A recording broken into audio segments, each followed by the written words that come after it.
꼭 알아야 할 어제의 뉴스. 첫 출항을 앞둔 쇠빙 LNG선의 안전운항을 기원하는 뱃구동 소리가 힘차게 울려 퍼졌습니다. 두께 2m의 얼음을 깨고 북극 항로를 지날 수 있는 이 배는 모두 우리 기술로 건조됐습니다. 새해 첫 현장 방문으로 옥포 조선소를 찾은 문재인 대통령은 세계 최고의 경쟁력을 가진 우리 조선업의 저력을 믿는다며 어려운 시기를 겪고 있는 임직원들을 격려했습니다. 이 힘든 시기만 잘 이겨낸다면 우리가 다시 조선 강국으로 도약할 수 있다고 확신합니다. 전문가들은 2, 3년 후부터는 조선 경기가 서서히 회복될 것으로 전망합니다. 조선업계가 불황기를 견딜 수 있도록 문 대통령은 공공선박 발주 확대 등을 통해 일감 확보를 지원하겠다고 밝혔습니다. 친환경, 자율운항기술 개발 지원 등 미래를 대비한 경쟁력 강화 대책도 마련하겠다고 말했습니다. 종합적인 조선업 혁신 성장 방안은 1분기 중에 발표할 계획입니다. 또 문 대통령은 올해엔 국민의 삶이 더 나아지는 것을 체감할 수 있게 하겠다고 거듭 강조했습니다. 올해 무술년은 황금개띠의 해입니다. 황금은 경제를, 개는 부지런함을 뜻합니다. 부지런하게 나라 경제를 살리겠습니다. 문 대통령은 이어서 직원 식당에서 근로자들과 점심을 함께하며 그동안의 노고를 치하했습니다. 문 대통령이 쇠빙 LNG선 건조 현장을 찾은 것은 북극 항로 이용 등을 포함한 신북방 정책 추진 의지를 다시 한번 강조한 것이기도 하다고 청와대는 설명했습니다. 오후 3시 30분 판문점 남북 연락 채널이 다시 개통됐습니다. 재작년 2월 박근혜 정부가 개성공단 문을 닫으면서 끊어진 뒤 처음입니다. 남북 연락관들은 자신의 이름을 밝히며 먼저 통성명을 했고 이어 약 20분에 걸쳐 팩스 등 통신선 점검을 했습니다. 조명균 통일부 장관은 전날 고위급 당국 회담을 제의하면서 우선적으로 판문점 연락 채널의 조속한 정상화를 제안했습니다. 그러자 북한이 하루 만에 먼저 전화를 걸어온 겁니다. 남북은 판문점 연락 채널이 끊어진 뒤 북한 어선을 송환하는 등 긴급한 연락이 필요한 때는 공동경비구역에서 확성기로 메시지를 전달하는 방식으로 연락해왔습니다. 앞서 북측 대남기구인 조국평화통일위원회 이선권 위원장은 김정은 위원장이 평창 동계올림픽 북측 대표단 파견 준비를 지시한 사실도 공개했습니다. 해당 단위들에서 남조선 당국과 진지한 입장과 성실한 자세를 가지고 실무적인 대책들을 시급히 세울 때 대한 구체적인 지시를 주셨습니다. 판문점 연락 채널의 개통도 이에 따른 후속 조치입니다. 김정은 위원장은 청와대가 김정은 신년사를 지지하고 문재인 대통령이 국무회의에서 후속 조치를 지시한 사실을 환영한다고도 밝혔습니다. 남북은 조만간 세부적인 협의 절차를 거쳐 회담 날짜와 수석대표급, 의제 등을 확정 지을 예정입니다. 아랍에미리트는 지난해 6월부터 10월까지 국내 증시에서 주식을 계속 내다 팔았습니다. 그러다 지난해 11월 갑자기 기류가 바뀌더니 9,670억 원을 순매수해 미국을 제치고 그달 한국 주식을 가장 많이 사들인 나라가 됐습니다. 아랍에미리트의 한국 상장 주식 보유 규모도 9조 4,620억 원까지 치솟았습니다. 대규모 투자는 아랍에미리트의 국부펀드인 아부다비 투자청이 주도했습니다. 금감원 관계자는 삼성전자 등 코스피 시가총액 상위 대형주들을 주로 사들인 것으로 안다고 말했습니다. 일단 증권가에선 국제 유가 상승으로 얻은 여유 자금을 더 투자한 것이란 해석이 나옵니다. 하지만 같은 시기 사우디아라비아 등 다른 중동 자금은 큰 변화가 없었습니다. 이 때문에 지난해 11월 이후 송영무 국방부 장관, 임종석 청와대 비서실장이 잇따라 아랍에미리트를 방문한 것과 연관이 있는 것 아니냐는 관측도 나오고 있습니다. 아랍에미리트 국부펀드는 앞서 이명박 정부에선 한국 증시에 대한 투자를 대폭 늘렸다가 박근혜 정부에서는 줄이는 등 정권마다 다른 투자 양상을 보인 바 있습니다. 방송 중간에 좋아요를 눌러주시면 새날팀들에게 큰 힘이 됩니다. 미리 감사합니다. 트위터가 진짜 언론입니다.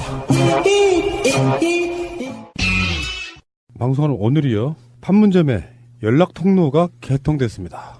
연락 통로가 뭐예요? 길이에요? 통로예요? 간단히 말하면 유선 전화죠. 유선 전화. 전화선이 개통된 거고요. 오후 3시 15분에 개통이 됐고 이 연락선이 개통됐다는 건 굉장히 중요한 거예요. 어떤 의미냐 하면 유사시에 서로 연락할 수도 있고요. 상시 연락할 수도 있고 뭔가 대화를 할 수 있는 길이 열렸다는 거거든요. 우리는 남북 대치 상황이잖아요. 국지전의 가능성을 없애는 가장 중요한 것 중에 하나예요. 그렇죠. 총소리가 났는데 저쪽이 총소리가 났거나 여기 총소리가 났을 때 전화해서 이거 오발 사고 같은 게 났으니 뭐 이런 식의 대화할 수 있는 그런 통로가 만들어지는 거고. 그동안은 확성기로 소리 질렀다잖아요.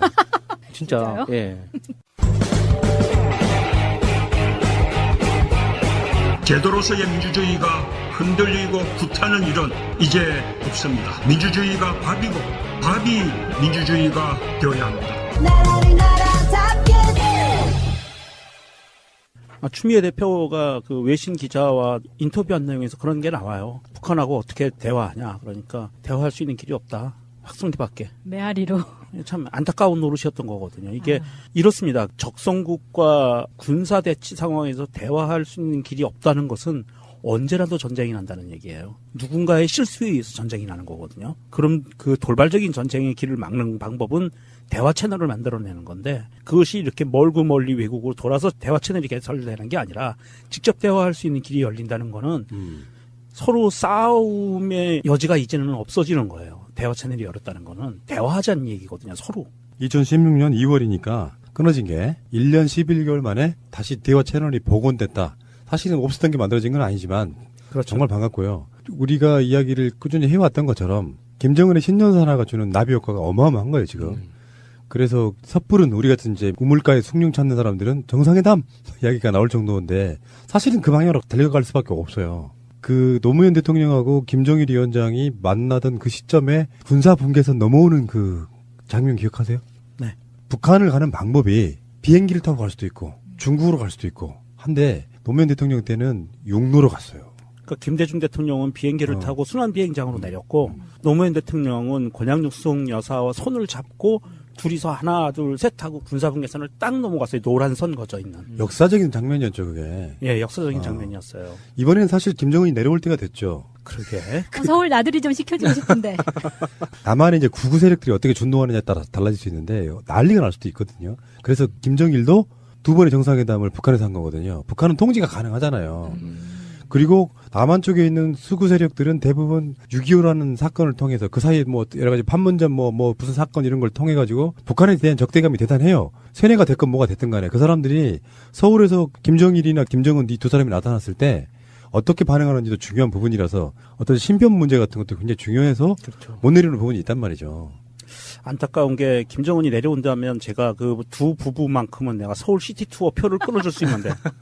근데 북한 입장에서는 김정은 위원장이 내려오는 것보다 우리 대통령을 초청하는 게 여러모로 유리할 거예요. 그렇겠죠. 모양새가 그러니까 나죠. 그 화면에 드러날 때 서울의 그 풍경이 드러나는 것보다는 평양의 풍경을 중심으로 북한 국민들한테 이제 보여주는 게 훨씬 더 유리하겠죠. 북한 국민들 특히 평양 쪽은 우리 생각하는 것보다 훨씬 발전한 도시라서 네. 나쁜 그림은 안 나옵니다. 대신에 그쪽은 세뇌가 어떻게 돼 있냐면 남한의 물질 만능주의적인 자들이라 거기에 대해서 부럽다 이런 인식은 별로 없는 사람들이에요. 그건 중요한 것이 아니라고 보는데 예. 문제는 두 번이나 우리나라 대통령이 갔는데 니들이 내려올 때가 되지 않았냐는 여론이에요. 사실은 또 가는 것도 이상하잖아요. 주거니 받거니 해야지 왜 계속 주기만 하냐고 그런 부분도 있는 거죠. 김정은 전에 김정일과 김일성은 사실은 더 살았어야 되는데 갑자기 세상을 떠나는 바람에 우리만 올라가고 내려올 기회가 없었어요. 조금 더 살았으면 내려왔었을 거예요. 사실 그 관계가 복원이 되고 그랬을 텐데 생각해 보시면 김일성이 갑자기 급사를 했거든요. 김정일도 또한 마찬가지고. 그래서 그런 기회가 없었는데 김정은은 좀 젊으니까 이번에 우리 정상회담을 하면서 우리 대통령이 올라가면 답방 형식으로 한번 내려올 수 있는 시간들은 충분히 있으니까 이번에 또 그런 부분을 기대해 보고 하여간 김정은이 신년사 한 것은 굉장히 좋았고요. 그리고 일부 종편에서는 연말 연시를 틈타서 대한민국 정부의 무능론을 설파하려고 외교적 무능론을 설파하려고 했었는데 김정은 신년사 한 방에 그냥 묻혀버렸죠. 문재인 대통령의 그 어떤 대북 평화 메시지에 대해서 북한이 꿈쩍도 안 한다는 메시지를 계속 보냈는데 종편에서는 김정은이 그냥 한 방에 크게 쏜 거예요. 그러니까 유승민 대표도 이게 뭐 북한의 작전이다. 이렇게 제재 압박이 이제 들어오는 이 타이밍에 이제 평화 제스처를 이용해서 시간 벌기 작전이다. 이런 식으로 이제 막 악의적으로 왜곡 이해하는 이런 발언을 많이 했는데, 사실 김정은 위원장이라는 직책이 내놓는 신년사에서 신년사 전체 분량의 4분의 1 정도를 이 평화, 남북 관계, 그리고 앞으로의 발전, 상호 발전 이런 내용으로 할애한다는 건 사실 그거를 어떤 꼼수가 깔려있는 작전이라고 보기에는 너무 큰 거죠. 그래서 일단은 이 문재인 대통령이 먼저 제안했던 여러 가지 평화적인 그 조치에 대해서 응답하는 걸로 봐야지 합리적인 거지. 그게 뜬금없이 지금 북한의 입장을 완전히 완결하기 위한 뭐 작전의 하나다. 그거를 신년사로 활용했다 하는 거는 너무 지나친 억측인 것 같아요. 1월 1일 오전 9시 30분 김정은 노동당 위원장의 신년사, 그리고 2일 오전 10시 문재인 대통령 통일부와 문체부는 후속 방안을 조속히 마련하라고 지시. 2일 오후 2시 조명균 통일부 장관 9일 판문점에서 남북 고위급 회담 열자고 제안. 3일 오후 1시 19분 리선권 북한 조선 평화통일위원장 김정은 위원장이 3일 오후 3시 판문점 연락통로 개통할 것을 지시했다고 발표. 지금 하루하루가 숨가쁘게 가고 있거든요. 방송 나가는 오늘 목요일은 또 어떤 조치들이 나올지 궁금해지고요. 일단 9일날 만나는 것이 정확하게 그 날짜가 될지 안 될지 모르지만 조속히 만나서 평창올림픽 참가 부분 같은 것들을 이야기하고 되면 일단 기본적으로 평창올림픽의 흥행이 보장됩니다. 그렇죠. 예. 뭐 단체전 이런 거는 좀 현실 불가능하고요. 왜 올림픽도 예선 거쳐서 올라오는 종목들이 있잖아요. 이런 거는 이제는 일정표를 짤 수가 없는데 개인전은 얼마든지 가능하다고 하니까. 그리고 세계 평화의 목적이잖아요, 올림픽이. 그렇기 때문에 핵무기 막 열심히 만들던 북한에서 선수단 파견하는 것뿐만 아니라 매스게임은 북한이 세계 제일입니다. 이분들이 이제 응원단 내려오셔가지고 남북 공동 단일팀도 있을 수 있고 응원도 그렇게 할 수 있어요. 이렇게 되면 세계에 또 감동을 주는, 이명박 박근혜 지금까지 그 행위가 굉장히 머쓱해지는 뭐 그런 상황이 벌어질 수 있어서 자유한국당은 참 넘평내기가 진짜 어렵겠다. 우리나라 매스게임은 삼성그룹이 또 그렇게 잘합니다. 맞아요. 3대 세습 이런 것도 공통점이 있지만 이 매스게임 훈련시키는 삼성그룹 기획실 능력이 출중하거든요. 그건 전체주의적인 마인드 똑같은 거예요. 이번 평창올림픽에 북한이 이렇게 적극적으로 참가 의사를 표명을 하면서 정부 간 접촉 채널을 열고 협의에 이미 들어간 모양새에서 우리가 재밌게 봐야 될 것은 일본이에요. 일본 아베가 위안부 밀실 합의, 이면 합의 문제에 대해서 정부의 조치에 대해서 반발을 하면서 일본 측이 언론들이 일제히 쏟아냈던 것이 평창올림픽 불참할 수 있다라는 메시지를 쏟아냈었거든요. 그런데 이게 의외치 않게 북한이 이렇게 참가 쪽으로 돌았으면 일본이 불참한다고 하면 이제 전 세계 왕따가 되는 거예요. 예. 그래서 얘네들이 그냥 울면서 들어올 수밖에 없는 상황이 된 거예요. 러시아 사례를 봐도 그렇지만 정부가 나 그 올림픽 참가 안 해 한다고 안 할 수 있는 게 아니거든요. 선수들의 어떤 사회적 지위나 영향력이 정부에 버금가요. 지금은 스포츠 선수들의 영향력이라는 게. 그래서 4년을 준비한 그 각각 선수 한 명 한 명이 개인 차원으로라도 참가할 수밖에 없는 거지. 막연히 그냥 막무가내로 정부 입장에서 우리 참가 안 한다고 버틴겨봤자 개별 선수들은 또 참가할 수밖에 없는 거거든요. 일본 선수단이 참가 안 한다는 게 아니고 아베 개막식 참석 이런 부분이거든요. 바로 옆 나라니까 원래 얼마든지 올 수 있잖아요. 근데 그 상황에서 일본이 경거망동 못하는 이유가 있는데요. 뭐 때문에 안 왔대? 뭐 이런 식 이야기가 나오면 위안부 문제를 이렇게 해가지고 지금 그랬대. 두 나라 사이에 관계가 안 좋대 이렇게 소문나는 부분이 있기 때문에 쉽게 일본도 지금 속을 끙끙 앓고 있는 부분이라 저는 니들 엄청 순진하거나 별 소리를 다 하셔도 낙관적으로 보고 상대방의 진정성을 의심하지 않고 가면 좋은 결과가 나옵니다. 김정은이 어떤 의도였든 간에 우리가 원하는 게 평화라면 그냥 따라가는 거죠 뭐. 네, 여기서 김정은과 동갑인 우리나라 연예인을 살짝 소개를 해드릴게요. 누구누구 있는지 깜짝 놀라실 거예요. 궁금합니다. 예. 아유미예요. 아유미와 동갑입니다. 그리고 신민아, 소희현, 손호준, 윤은혜 등등이죠. 윤은혜? 윤은혜, 손호준. 김정은 위대하신 김정은 지도자 종지 동갑이란 말이죠. 네. 갑장이구만요. 참 우리가 호칭이 애매하긴 해요. 예? 그래도 위원장 정도는 붙여줘야 되지 않을까 아니, 싶어요. 방송에 한두 번씩은 할 수 있는데 네, 우리 네. 이걸 계속 박근혜 이명박 하는데 네. 김정은이 계속해서 뭔가 좀 아니, 좋은 모습. 저는 솔직히 그냥 대놓고 말씀을 드리면 김정은이가 평창 올림픽 개막식에도 참가하고 정상회담을 결정을 하면 내가 김정은 위원장이라고 불러줄 거예요. 예, 인정. 근데 우리 습관 때문에 그래요. 예. 우리 뭐 트럼프한테는 트럼프라고 안 하나? 아, 그치? 그렇네. 근데 종편에서 김여정 보고 김여정이 하니까 그건 좀 그렇더라고. 우리 생활 습관 때문에 그런 건데 우호적인 분위기일 때는 공식 직함을 붙여주는 것도 나쁘지 않겠다 이렇게 생각이 네. 드는 거고요. 본격적으로 이명박 이야기를 좀 할 텐데요. 오늘은 이명박 다스 관련해서 다스 관계자의 집을 압수수색을 시작했어요. 이명박 수사 언제 합니까? 뭐 이런 이야기를 계속 하고 있었지만 사실상 이명박이 포토라인에 쓸 날짜가 사실 며칠 안 남은 걸로 보여요. 막 마구잡이로 뭔가를 하는 게 아니잖아요. 네. 압수수색은 자신들 리스크가 완벽하다고 느낄 때 하는 거예요, 검찰이. 어차피 급습 이런 개념으로 하는 압수수색이 아니고 다 예상된 압수수색은 압수수색 자체가 주는 사회적 메시지는 우리 이제부터 제대로 수사 시작한다예요. 예. 그런 시그널이라고 보는 게 더 맞는단 말이에요. 이번 압수수색 건은 우리가 주의 깊게 봐야 되는 게요. 이게 10년 전 자료예요. 그리고 그 전직 관계자가 자기 집에 보관하고 있었어요. 그리고 더 하나 제보가 있었고요. 이런 자료 있습니다. 압수수색 하세요. 제보해서 압수수색 들어간 거예요. 이게 무슨 뜻이냐면 이건 법정에서 증거로 만들기 위해서 증거 능력을 확보하기 위한 압수수색이에요. 이게 도망갈까봐 압수수색한 게 아니라 법정에서 이거는 제대로 된 증거입니다. 그리고 판사한테 내놓기 위한 절차라는 거죠. 그러니까 사건 자체가 이제 그거 있잖아요. 감 잡았어 이거. 감 잡은 상태의 신호탄이라니까. 뭐 어쨌든 간에 압수수색은. 예, 그래서 제보를 했고 그러면 압수수색 들어가도 되겠어요? 그러니까 네, 그래서 압수수색 들어간 거예요. 아 근데 10년 동안 그 자료를 보관하고 있던 것도 기회만 보고 있던 거죠. 일종의 보험 증서죠. 자기 목숨을 지키기 위한. 이제 그러면은 MB는 이제 박근혜 곁으로 가는 건가요? 5045. 그러면은 이제 우리나라 교정시설이 너무 범털들만. 그러니까 규모가 너무 커지는 것 같아요. 독방을 또 마련해야 될 거 아니에요. 이명박을 홍거방에 넣을 수는 없잖아요. 홍거방에 넣고 싶다. 홍거방에 넣으면은 안 되니까 사람들이 너무 괴롭힐 거란 말이에요. 박근혜하고 같이 넣어놓으면 될 것 같다. 사람 그래도 정확한 수사를 위해서 두 전직 대통령을 정확한 재판을 위해서 좀 건강은 좀 지켜줘야 돼요. 양서류와 포유류는 좀 구분해서. 그래도 건강하게 오랫동안 가다놔야죠. 그래야지 그거 확실히 처벌이 되지. 박근혜는 조류 아니었어요?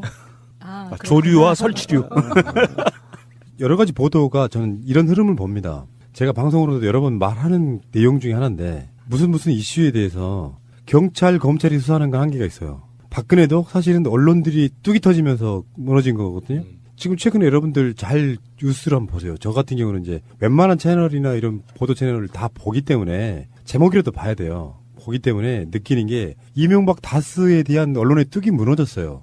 그래서 각 언론사들마다 거기에 단독을 붙이면서 막 내고 있어요. 지금 UAE 문제하고 네. 다스 문제가 터지고 있단 말이에요. 그러면 이게 한쪽 단독을 치고 나오잖아요. 그럼 한쪽에 또 단독을 할 수밖에 없어요. 그래서 최소한 5개에서 10개 사이의 대형 언론사들이 그 단독 경쟁을 하기 시작하는 순간 이명박은 무너지는 거예요. 지금 이명박은 언론과의 싸움하고 있는 거예요. 그러니까 지금 나오는 보도 중에 기대하지도 않았던 채널의 단독 한번 보겠습니다. MBN 이명박이 골프장 항공권 모두 다스 법인카드로 결제했다. 요거를 단독으로 냈습니다.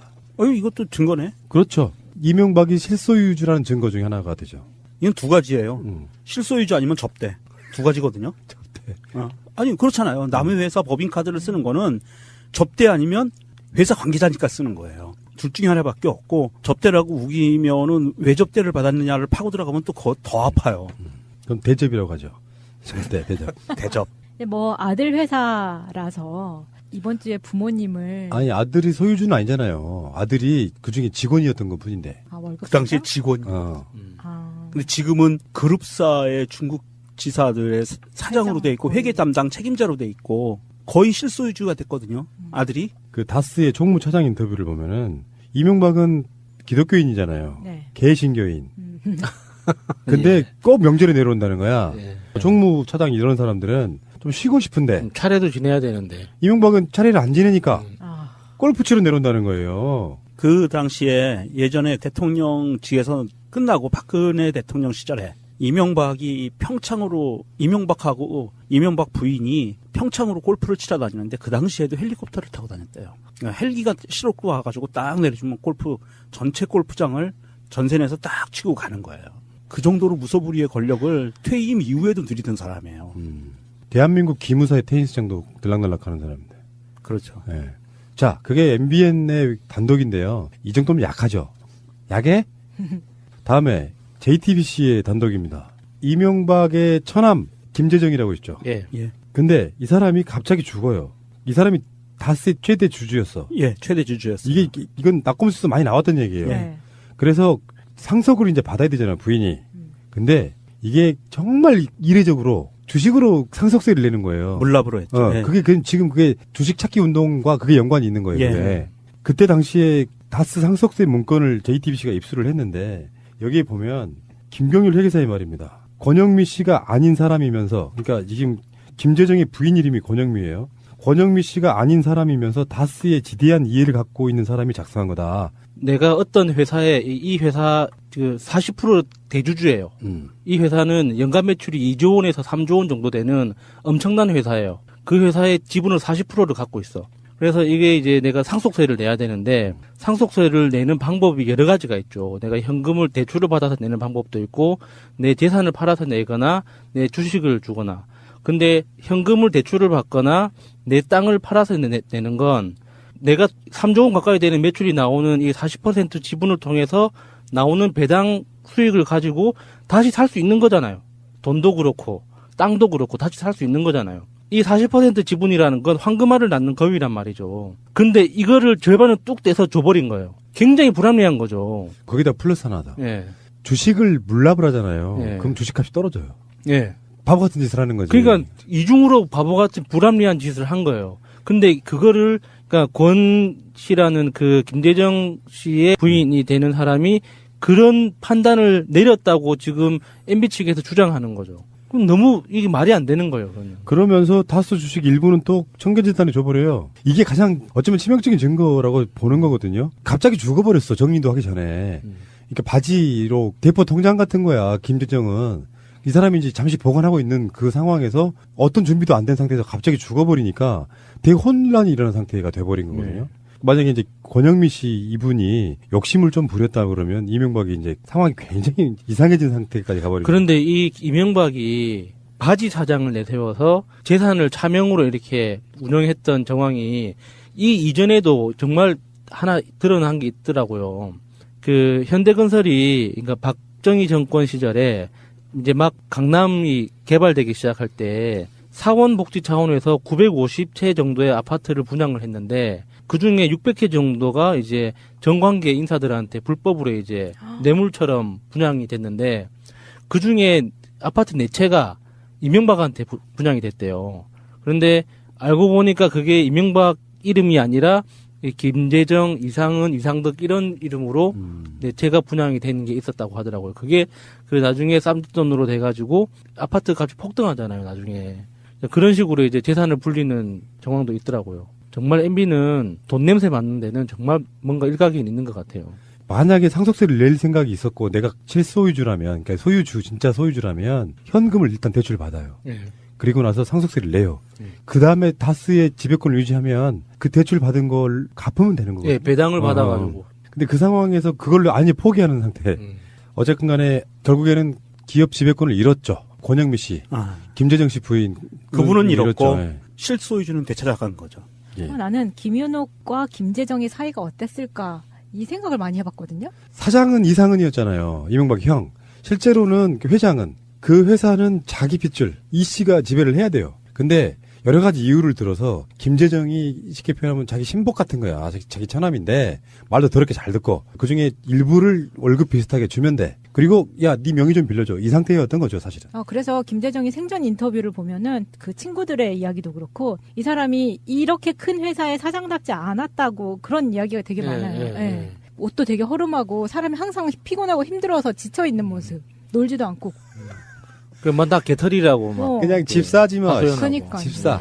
이명박이 집사. 그래서 그 지금 물납으로 상속세를 처분하는 과정에서도 어떻게 보면 권영미 씨가 김윤옥을 봤을 때 굉장히 서운한 그런 거를 막 느꼈을 거예요. 그건 아닐 것 같고, 뭐 이를테면 평상시대 관계가 이명박의 부인, 김윤옥의 동생 한 가족이잖아요. 근데 변변치 못해. 평상시 때 좋은 대학을 나온 것도 아니고 뭐 변호사나 뭐 교수하고 있는 것도 아니고 변변치 못한 친구를 자기 신복처럼 부리면서 가끔씩 명의 빌려 쓰는 정도의 개념이라고 보시면 돼요.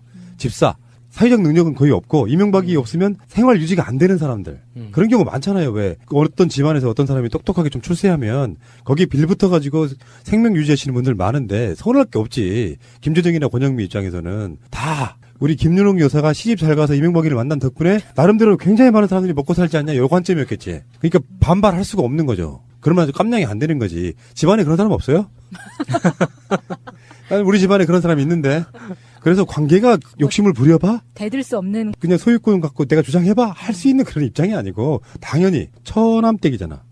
김재정이 부인이면. 네. 처남댁? 빨리 서류 갖고 오세요. 이렇게 물론 회계사나 변호사를 통해서 뭔가 작업을 했겠지. 네. 그런 상태였던 걸로 보입니다. 이 사실 그 김재정 씨가 죽지 않았으면 시차를 두고 이게 서서히 이게 인수인계 작업이 이루어졌을 텐데 갑자기 그렇게 되면서 실소유주 입장에서는 굉장히 이게 꼬인 측면이에요. 그래서 두 가지 방안을 찾은 겁니다. 하나는 물론 큰 원칙은 내 주머니에 있는 돈 나가면 안 되는 큰 원칙이었고요. 실소유주 입장에서. 그리고 그거에 따라서 두 가지 방법이 하나는 상속세를 내야 되는데 처남댁이 상속세 낼 형편이 안 되는 사람이에요. 그렇다고 대신 내주면 이건 한 방에 콕 끼는 거고. 그렇지. 불가능하니까 자 이거를 대출을 받아 이거 만약에 대출 못 받으면 은행이 뺏어가면 끝나요. 주식이. 조금 더 들어봅시다. 권영미는 김재정하고는 또 달라요. 위치가. 김재정은 김윤옥하고 직접 관계잖아. 형제 관계잖아. 권영미가 그걸 들고 튈 가능성이나 이런 건 전혀 없다고 보고 어떤 성향이나 이런 거상 욕심을 부리면 거의 죽는 거예요. 네. 그러니까 그거에 대한 욕심을 가질 수가 없는 상태에서 그냥 지시대로 한 거야. 아니 그러니까 제 말이 이제 틀고 튄다는 게 아니라 혹시라도 대출을 발생시키거나 담보를 했을 경우에 그 주식의 소유권이 은행으로 넘어가는 것을 방지하기 위해서 물납을 택했다는 거고요. 주식으로 물납을 대신하겠다는 거고 그렇게 하면 명의를 갖고 있는 사람도 큰 불만 없어요. 나한테 해 끼치는 게 아니기 때문에. 그렇게 큰 불만이 없었다는 거고 그래서 그 치밀한 보고서에 의해서 지시가 내려간 대로 첫 번째는 내 주머니에 있는 돈 안 나가는 거, 두 번째는 갖고 있는 명의자도 큰 부담을 느끼지 않게 물납으로 택했다는 거. 이제 그 두 가지 방법으로 들어간 거죠. 어마어마한 꼼수고요. 그 당시가 이명박이 대통령으로 재직할 때예요. 2010년이니까 국세청에서 그 세금을 받을 때 물납을 다 받아주거나 그런 경우 아니에요. 그게. 주식이라는 게 유동적이잖아요. 근데 그게 받아줄 수도 있고 안 받을 수도 있는데 이명박이 헛기침 한마디면 뭐든지 해줬을 거라고 보고 그리고 자기들이 지배권을 잃지 않는 어떤 범위 내에서 전체적으로 40% 정도였으면 그때 얘네들 세금이 정확히 얼마였는지 모르겠지만 조금만 매각하면 되는 부분 그런 부분이었을 거라고 봅니다. 자 잠시 후에 다시 올게요. YTN의 특종입니다. 이것도 단독이었다. 여러분들이 정말 단독 이렇게 쌓이다 보면 언젠가는 이명박이가 나 다스 주인 맞아 이렇게 이야기하려 올 것 같아. 밖으로도 이렇게 무너졌어요 지금. 다스의 말단 여직원이 사장한테 직접 결제를 받았다. 뭐 이런 보도도 지금 들어있습니다. 이게 지금 횡령 혐의를 받고 있는 여직원이 사장한테 직접 결제를 받았다는 거죠. 네. 원래 보고 라인이라는 게 있는데 평상시에 정상적인 업무 프로세스에서는 이 과장, 부장, 뭐 이사 이렇게 다 결제를 받다가 이상하게 나를 거치지 않고 바로 결제하는 게 있는 것 같더라. 최동영이라는 사람의 이야기인데 이 사람이 경리 팀장이에요. 팀장을 패스하고 말단 직원이 직접 받아. 그런 것 같은데 뭔가 확실하게 딱 집어서 말을 못했다 이거죠. 그 당시 현금 상황에. 출납 받을 때만 그렇게 했다고 하죠. 아무리 그래도 120억이라는 돈을 제조업에서 120억이라는 돈은 은행에서 다루는 120억하고는 차원이 다른 거거든요. 근데 그 경리팀에서 그 현금 출납을 하는 120억이 당시에는 90억에서 110억이 됐고 110억이 이자가 붙어서 120억이 된 거니까 한 대략 85억에서 90억 정도를 이게 빼돌렸다는 건데 제조업장에서 그런 돈을 막내 경리 직원이 알아서 이렇게 남몰래 한다는 건 불가능하죠, 사실. 우리가 이 언론에서 막내 격리 직원이라고 부르는데요. 이거 정정해야 됩니다. 그러니까 기업을 해봤던 사람 입장에서 보면 이 격리 직원은 막내 격리 직원이 아니에요. 실소유주와 아주 끈끈한 관계로 이렇게 맺어져 있어요. 아니 이게 다른 쪽으로 얘기하는 게 아니라 이렇습니다. 자, 정황을 봐야 돼요. 지금 야수님이 얘기한 것처럼 8, 90억이라는 돈을 현금으로 인출할 수 있는 능력이 있어요. 첫 번째, 결제 라인을 거치지 않고. 두 번째, 이 돈을 분산 투자하기 위해서 명의를 거래처 직원들 가족의 명의를 빌립니다. 그런데 거래처 직원이 자기 가족 명의를 빌려주는데 우리가 흔히 얘기하듯이 막내 격리 여직원 쫄다고 하나의 말을 믿고 해줬을까요? 아니에요. 더 윗선의 얘기를 들었던지 아니면 이 사람이 막내 격리 직원이 아닌 거예요. 실제 역할은. 그러니까 뭐 굉장히 측근이었겠죠. 굉장한 측근이었고요. 이 측근이 실제로는 격리 차장이 있고 팀장이 있고 다 있었지만도 불구하고 이 다스라는 회사의 돈 흐름에 대해서는 꽉 잡고 있던 사람이에요. 그러면 실소유주 바로 밑에라고 보면 되죠. 이상은 씨보다도 높아요. 위치는. 그렇다고 봐야 되는 거고요. 이게 막내 격리 직원이 아니라 실소유주의 대리인이라고 봐야 돼요. 굉장히 이거는 자세히 들여다봐야 됩니다. 이거 그냥 막내 격리 직원이라면 우리가 놀아나는 거예요. 그러니까 이제 120억 뭐 행방을 찾다가 뭐 이걸 횡령했네 뭐네 이렇게 이야기하지만 사실은 처음부터 횡령은 없었지. 그렇죠. 처음부터 횡령은 없었지. 이 사람이 횡령한 걸로 하고 그냥 퉁치고 그냥 가버린 거지. 그렇죠. 그리고 그 회사 계속 다니죠. 그런 사람이니까 얼마나 측근이겠어요. 뭐 그런 측면도 봐야 되는 거고. 확실히 그런 부분이 있습니다. 그 금전을 직접 다루는, 그러니까 수기장부를 쓰기는 해야 되니까 뭔가 누군가는 그걸 총 관리해주는 사람이 필요할 거 아니에요. 정리해주는 사람이. 수기장부를 쓰면서 거기에 내밀하게 알고 있는 그 부분. 진짜 중요한 건 다스의 120억이 횡령한 자금이란 말이에요. 주식회사 공적 기업이잖아요. 거기에서 이익금들을 빼돌려가지고 횡령한 사건이에요. 요거를 격리 담당 직원이 가장 정확하게 알고 있을 가능성이 높은 거죠. 근데 이 사람이 지금 사장과 또는 이명박과 직접적으로 연관이 있을 가능성. MBC, MBN, 뭐 YTN, 연합 어디 할 거 없이 지금 아마 조선동화 정도가 이런 단독을 안 내는 것 같고요. 웬만한 언론사들은 다 지면 매체까지 포함해가지고 굉장히 많은 사람들이 단독을 내고 있습니다. 봐, 이게 무섭다니까요. 수사기관이 비밀리에 해봐야 언론사 몇 명 달라붙어가지고 파는 게 훨씬 낫다. 그래서 정권이나 이런 비리는 언론사가 수사하는 거예요. 우리 박근혜 탄핵 때 봤잖아요. 언론사가 의혹 제기하면 검찰이 거기서 파주는. 자, 다음에 이명박 측에서는 반응이 어떻게 나왔느냐. 다스는 이명박 형과 처남의 소유지 수사할 사안이 아니다. 이게 참 웃긴 것 같아요. 이명박은 직접 만나면 다스 내 거 아니야 이렇게 말하지 않는다고 그랬잖아요. 왜 그걸 나한테 물어봐 이렇게 말하잖아요. 돌려가면서 말하게. 이 사람이 누군지 궁금하지 않아요? MB 측이라고 하는 누군가 살아있는 인간이 말을 했을 거 아니에요. 뭐 녹음 파일에다가 아이폰에 기계음으로 이렇게 이야기한 게 아닐 텐데. 그리고 이 사람이 이상은과 처남이 소유하고 있다고 했는데 그럼 처남은 김재정 이야기하는 거예요? 그러니까 MB 측이라고 하면 일단 최근에 이명박 관련해 가지고 대언론에게 메시지 주는 사람이 누구냐? 이동관 이렇게 생각해 볼 수 있고 이동관도 뭐 우리가 생각하는 것처럼 주먹구구로 대응하겠어요? 저번에 이명박이 현충한 거 보니까 끌고 다니는 무리가 어마어마하더만. 내가 솔직히 그런 생각했다니까요. 저기다 폭탄 하나 터뜨리면 적폐청산 끝나겠네 할 정도였다니까. 그 정도니까 그런 이명박의 직접적인 논현동의 사저에서 누가 대언론 대응을 하는지 모르겠지만 제가 봤을 때는 이명박은 그런 스타일은 아니에요. 이렇게 뭔가를 막고 이러는 건 공식적인 라인을 통해 가지고 아마 이동관 측 또는 뭐 등등의 그런 측근들이 아마 언론을 대응할 거라고 보고 언론사 같은 데서 궁금하니까 전화해서 물어보면 관련 없는 사람도 그냥 툭 치고 이야기할 수도 있어요. 그런데 정말 저는 이 연합뉴스의 이 기사를 보고 정말 웃겼어요. 그리고 의문이 하나 더 들었습니다. 이 관계자가 그 다스 전 직원 등이 한 진술에 의해서 MB가 소유하고 있다. 다스는 이렇게 한 진술에 대해서 이 사람들이 다스에 대해서 잘 알지 못하는 사람들이다.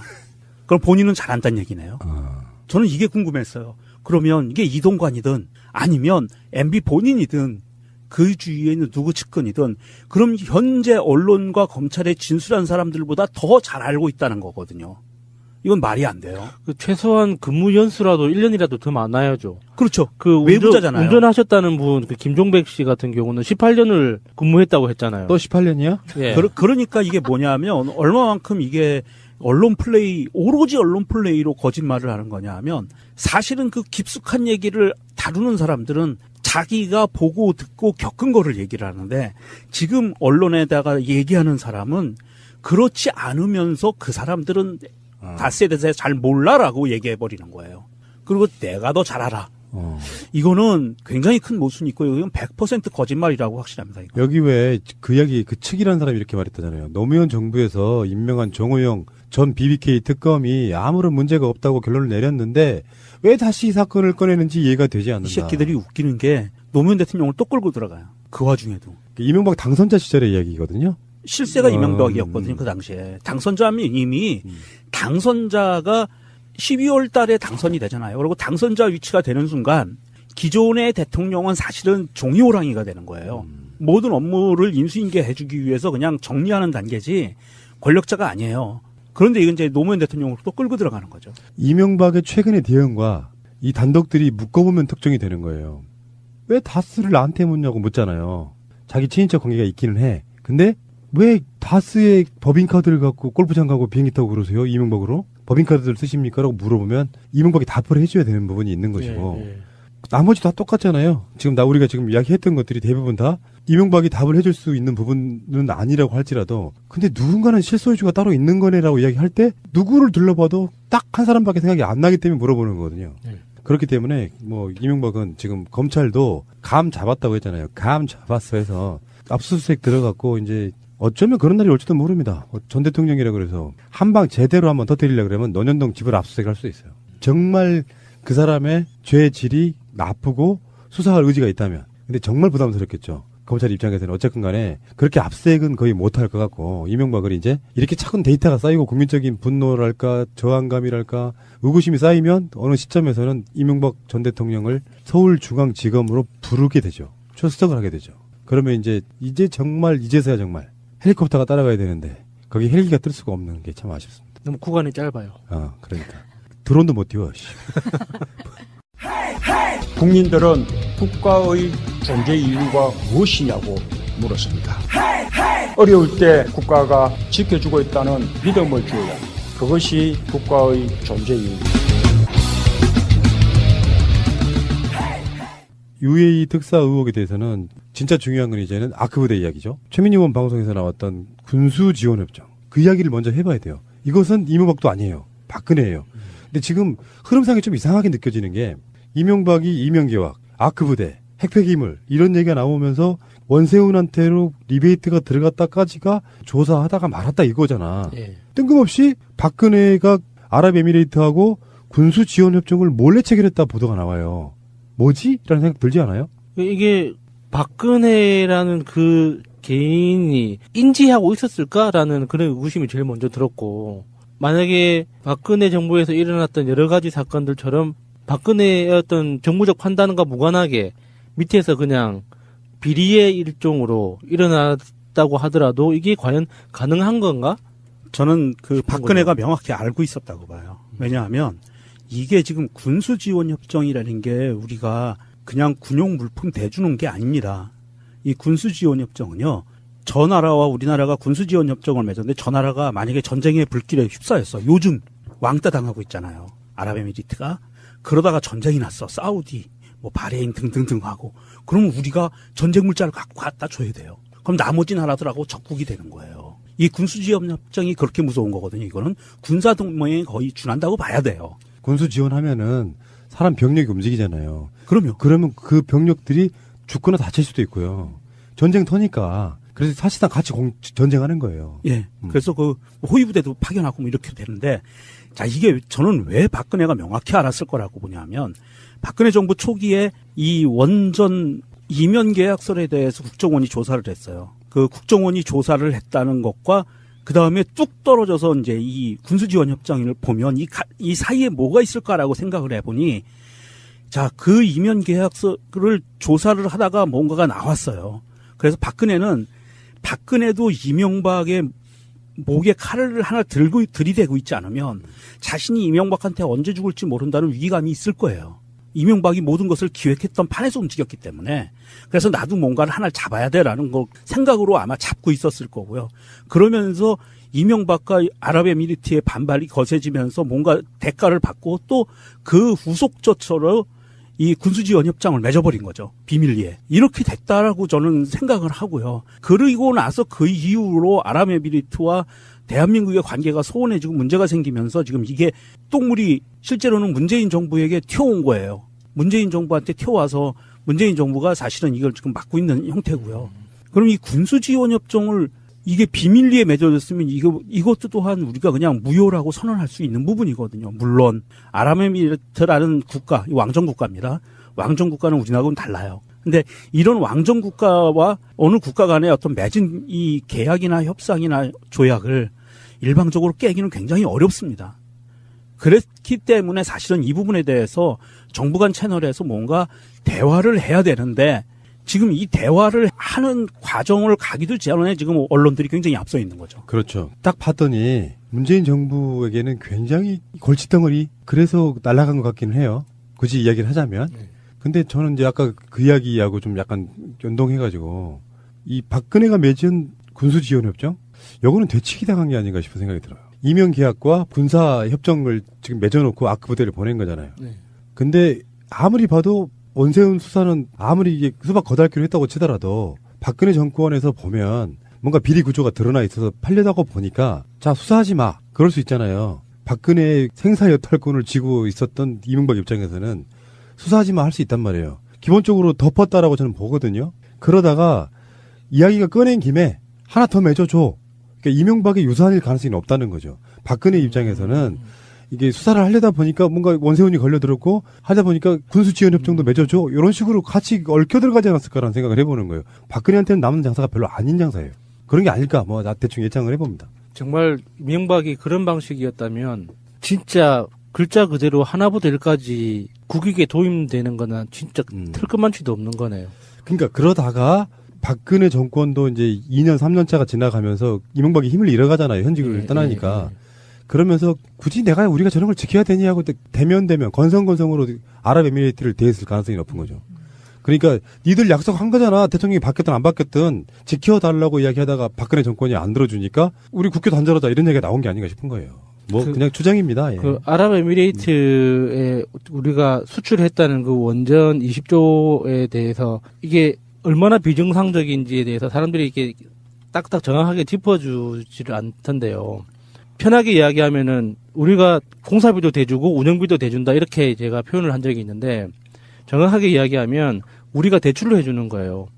건설비 20조 원을 우리가 대출을 해줘서 건설을 원전을 지어준다는 뜻이에요. 그런 표현이 있기 때문에 말을 하니까 그게 말인가 보다 하는데 곰곰 따지고 보면 이상한 뜻이거든요. 내가 일을 하는데 아랍에미리트에서 원전이 필요해서 20조 원짜리 그 건물을 지어주는데 우리가 대출을 해주는 거예요. 대한민국에서 20조 원을. 그래서 아랍에미리트에 줘. 그래서 그 돈을 다시 받아가면서 건설을 한다는 거예요. 상식적으로 이해가 돼요, 그게? 이해 안 되죠. 그리고 나머지 60년 동안의 운영 비용도 마찬가지예요. 그런 방식이거든요. 우리가 먼저 비용을 주는 거예요. 우리한테 달라고. 그렇게 해서 그 원전이 운영되면서 나오는 수익만 아랍에미리트가 그대로 가져가는 거예요. 너무나 이렇게 모든 게 뭐 이상하잖아요. 거기에다가 군사 지원 협정을 통해서 특수부대 파견해줬어요. 거기에다가 또 박근혜 정부에서 이런 이상한 또 추가 협정을 맺었다면 정말 우리나라는 그동안 진짜 이상한 나라에서 살고 있었던 거예요, 진짜. 이게 나라냐. 그래서 나온 말이고. 어쨌건 또 이런 보도도 있습니다. 문 대통령 취임 후에 아랍에미레이트 파병 아크 부대가 2018년까지 철수한다는 보고도 있다, 이런 보고도 나오는데요. 요즘에 나오는 보도들 중에 다 진실일 거라고 생각하지 마시고요. 지금 언론에 법물이 터졌다는 개념에서 지금 한국일보에서 나온 보도인데요. 추측성 보도였던 것 같고 어떤 정확한 소스가 있는 것 같지는 않고요. 청와대와 국방부에서는 이걸 공식적으로 부인했습니다. 그런 보고를 올린 적도 없고 받은 적도 없다. 그리고 한국 주식을 팔아치우던 아랍에미레이트가 송영무 국방장관이 얼마 전에 갔다 왔잖아요. 그때 갑자기 역대 최대로 투자를 하기 시작하더라. 한국 지금 주식시장에다가 뭐 이런 보도도 나와 있고요. 근데 지금 아랍에미레이트 거는 생각할수록 좀 이상하다 이런 생각이 좀 들어요. 뭔가 무리해서 하면 남는 게 있기 때문에 하는 것이거든. 그렇죠. 누군가에게는. 네. 아니 자기가 선심 쓰고 자유한국당의 그 김성태 같은 자들의 논리를 한번 깨보셔보면요. 한국이 탈원전을 정책으로 잡으니까 원전을 지금 짓고 있는 아랍에미레이트가 그렇게 안 좋은 거면 내 우리한테 지어주라고 화냈다 그러잖아. 탈원전이 그거라잖아. 그 사람들이 원전이 위험한 건지 몰라요? 아랍에미레이트는 이를테면 우리 개념으로 보면 신재생 에너지 개념이에요. 화석연료인 석유가 지금 아직까지는 펑펑 나오고 있긴 하지만 그게 고갈되었을 때 대체 에너지로 대안을 선택한 게 원전 핵발전소란 말이죠. 그들이 핵발전소가 위험한지 몰라요? 대한민국과 그들의 입장은 다른 것이거든요. 그런 면에서 봤을 때 아랍에미레이트 입장이라고 하는 건 위험한 거 다 알고 탈원전을 한다 그래서 그들이 불쾌하거나 화를 낼 이유가 없는 거예요. 자유한국당이 처음에 문재인 정부의 탈원전 정책 때문에 화가 나서 모든 계약을 파기하려고 한다더라, 국교 단절하려고 한다더라 하는 논리는 말에 맞지 않는다는 거죠. 아랍에미레이트에 있는 정부 기관이나 관료들을 바보로 쳐기는 처사예요. 대한민국이 탈원전으로 가는 것이 그 계약 파기하고는 아무 상관 있을 수가 없는 구조에 들어있다는 거예요. 원시 부족 국가한테 거짓말 치고 팔아먹는 게 아니잖아요. 그러니까 그 탈원전이라고 하는 우리 그 선언적인 정책이 탈원전 한다 그래서 오늘부터 모든 원전 샷 다다다 이게 아니거든요. 문재인 대통령이 분명히 밝혔듯이 그 현재 설계 수명만큼이 우리나라 대한민국에서 운영하고 있는 원전의 설계 수명만큼 운영하면서 단계적으로 그 폐지해 나간다는 건데, 그렇게 따지면 지금 당장 그 한 65년, 70년 정도 걸립니다. 물리적으로. 그러면 아랍에미레이트에 지어준 그 원자력 발전소 우리가 충분히 책임지고 관리해 줄 수 있는 기간이에요. 그렇죠. 왜냐하면 지금 짓고 있는 게 설계 수명이 60년짜리거든요. 우리나라의 탈원전 정책하고 아랍에미레이트의 원전 건설하고 아무런 그 뭐 상충 관계가 없는 거예요. 그런데 자유당에서 탈원전이라는 말만 가지고 말장난하는 거죠. 탈원전이라는 말이 당장 2019년이 되면은 대한민국에서 원자력 발전소가 다 없애버릴 거다라는 이런 딱 전제 조건을 깔고 하니까 그런 말장난이 가능한 거죠. 조금만 더 생각을 해보면 그렇게 자유한국당에 성급히 나올 문제가 아니었다는 거예요. 그냥 누군가에 의해서 선동됐는데 그 이야기도 제가 봤을 때는 이명박 쪽에서 나온 게 아닌가 싶어요. 다스네 뭐네 뭔가 좀 코너에 몰리기 바로 직전에 이명박도 UAE에 라인이 있을 거 아닙니까? 그게 자유한국당까지 들어와서 사실 알고 보면 그렇게 따지면 이명박의 말만 듣고 자유한국당이 제대로 헛발질해버린 케이스가 아닌가 싶은 생각이 드는 거죠. 지금 계속 김성태도 만나고 홍준표도 만나고 있잖아요, MB가. 그게 너무 궁금해요. 무슨 이야기를 했을지. 이명박도 그렇고 김성태도 그렇고 홍준표도 그렇고 결국에는 이제 저 사람들이 할 수 있는 방법은 하나밖에 없어요. 국민적 지지율은 이제 신경 꺼. 뭉쳐야 산다. 이 개념으로 계속 만나고 다니는 거예요. 뭐 보수 세력 결집이나 이런 타이틀을 달고. 그렇지만 이명박 다스는 누구 겁니까라고 묻는 여론조사나 이명박 적폐청산 해야 된다고 하는 여론조사나 뭐 등등의 모든 것들을 들여다보면 국민 70% 이상이 찬성하고 있는 거 아니에요. 심하면 80% 이상, 뭐 90% 가까이. 이 상태에서는 지금 이명박은 공감력들이 여러분들이 계실지 모르겠지만 공감을 안 되시겠죠. 왜냐하면 대통령을 해본 적도 없고 나이를 그만큼 먹어본 적도 없고 비리를 엄청 해먹은 적도 없기 때문에 공감력 안 생기시겠지만 그냥 자범이라고 생각해봐요. 근데 동네에서 뻔히 CCTV를 까면 밤중이지만 내 모습이 드러날 만한 CCTV는 금방 까지게 돼 있어. 그리고 동네 사람들이 수근수근거리고 다녀. 어저께 누구누구 집에 물건 훔쳐간 사람이 누굴까라고 막 소문 터치고 다니는데 어디까지 왔느냐. 혹시 저 집에 사는 저 총각 아니야? 맞는 것 같은데. 거기까지 온 상태예요. 그럼 어떻게 하시겠어요? 그게 지금 이명박의 대응 방식이에요. 이 사람이 출근하려고 딱 나오는데 옆에 있는 옆집에 아저씨가 물어요. 개똥이 누가 가져갔대요? 그러면 딱 한마디 할 거 아니에요. 뭐라 그래요? 그걸 왜 나한테 물어요? 바로 그거예요. 그런 아닌데 물을 일은 아닌 것 같습니다. 그런 방식으로 지금 이명박이 대응을 하고 있는 거기 때문에 엄청 불안한 거죠. 그래서 이명박도 홍준표도 서로 만나고 싶어 하는 거예요. 서로가 뭉쳐야 사니까 이런 관점. 서로의 마음을 확인하고 싶고. 그리고 이런 것도 있어. 그 정권 차원이라는 게 적자의 개념이 있잖아요. 이명박은 아직 파면 당하지 않은 대통령이 있잖아요. 홍준표는 박근혜를 만나지 않아요. 만나면 의미가 없지만 이명박한테 홍준표가 서로 간에 만났다고 하는 건 그 세력들의 적자임을 서로 또 인정해 주는 거예요. 그러면서 연대가 또 생기는 거거든. 이명박 입장에서 보면 정말 쥐새끼. 그 BBK 문제 가짜 편지를 흔들던 바로 그 자유한국당의 그 쥐새끼 주니어. 이런 사람을 지금 보고 있는 거다 이렇게 보시면 될 것 같습니다. 사실 저는 이게 굉장히 좀 저는 예전부터 갖고 있던 의문이기도 한데 뜬금없기도 해요. 그런데 이 과연 아랍에미리트 원전이 정상적으로 수주가 되고 공사가 진행이 됐던 건가 지금 저는 이거에 대해서 굉장히 큰 의구심을 갖고 있거든요. 현재 공정률은 차질 없이 진행되고 있다고 하는데 지금 현대건설하고 삼성물산 등등이 건설하고 있는 회사가 한전을 상대로 공사비가 너무 적다. 더 달라고 소송 중이에요. 왜 공사비가 적지? 저는 그런 생각이 들거든요. 이상하다. 분명히 다 모든 것을 예측해서 설계하고 공사를 들어갔는데 왜 공사비가 적을까? 라는 생각을 했는데 공사비가 적다는 거는 적게 책정이 됐잖아요. 그런데 왜 충분한 돈이 지급이 됐는데도 적게 책정이 됐을까를 보면 난 여기에서도 4대강 사업과 비슷하게 몬띵 정신이 들어가지 않았을까. 슈킹. 예, 슈킹이. 그래서 사실은 MB가 이거를 자기가 이렇게 사업을 했어요라고 이렇게 자랑하기 위한 용도가 아니라 이것도 또한 슈킹하기 위한 용도 아니었을까. 아니, 누구나 다 그렇게 의심하고 있어요. 지금. 예. 그러면서 네. 사실은 이게 지금 원전이 바카라 단지에 4기가 지어지고 있어요. 1, 2, 3, 4, 5기인데 1, 2, 3, 4호기인데 이 중에 1기 정도는 소유권이 실소유주가 이명박한테 있는 게 아닌가 하는 의심을 하고 있거든요. 자기가 대출해주고 거기서 자기가 직접 무섭다 진짜. 이게 4기가 발전 바카라 원전 4기가 2020년도에 이제 완벽하게 돌아가기 시작을 하면 아랍에미리트 전력 생산량의 4분의 1을 차지한대요. 25%. 굉장히 큰 거거든요. 그 중에 하나 정도는 이명박이 먹지 않았을까 싶은 의심이 들어요. 아랍에미리트의 전력 단가를 좀 조사해봐야겠네요. 아니죠. 거기에 말단 직원이 이민국과 서로 이야기를 하는지를 봐야 됩니다. 오늘 방송만 해가면 분명히 심어놓은 자가 있었을 거예요.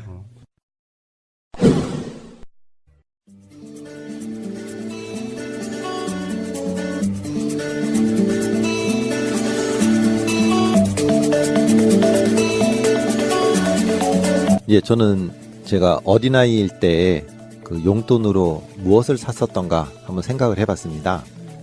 우선 거기 얽힌 이야기를 하기 전에 1972년도 물가를 한번 보겠습니다.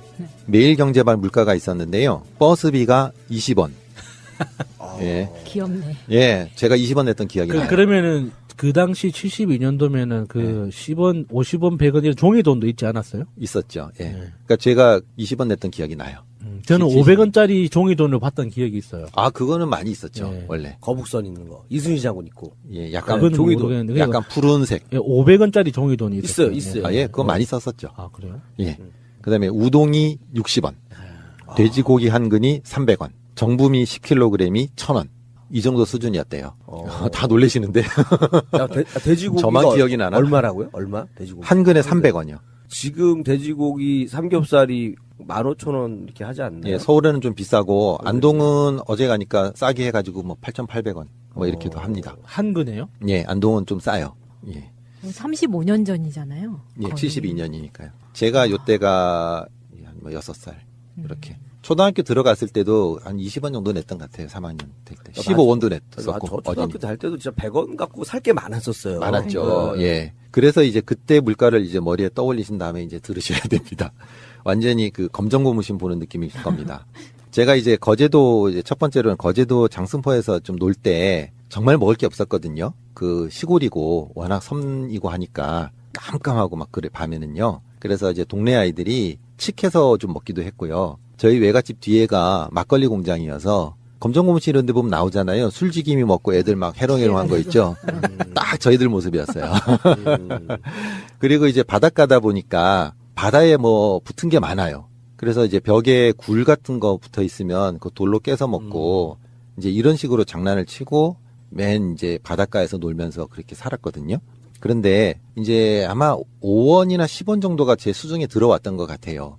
아까 물가 보시면 예. 10원이 그렇게 결코 작은 돈은 아니잖아요. 어린아이에게. 쌀 그거 하나를 10kg 살 정도니까. 예, 10kg가 뭐 1,000원밖에 안 되니까요. 그런데 그 돈이 딱 들어왔을 때 제가 이제 이거 가지고 뭘 하지? 이제 생각을 하다가 어린아이들이 항상 가는 데가 거기지 않습니까? 어디죠? 슈퍼.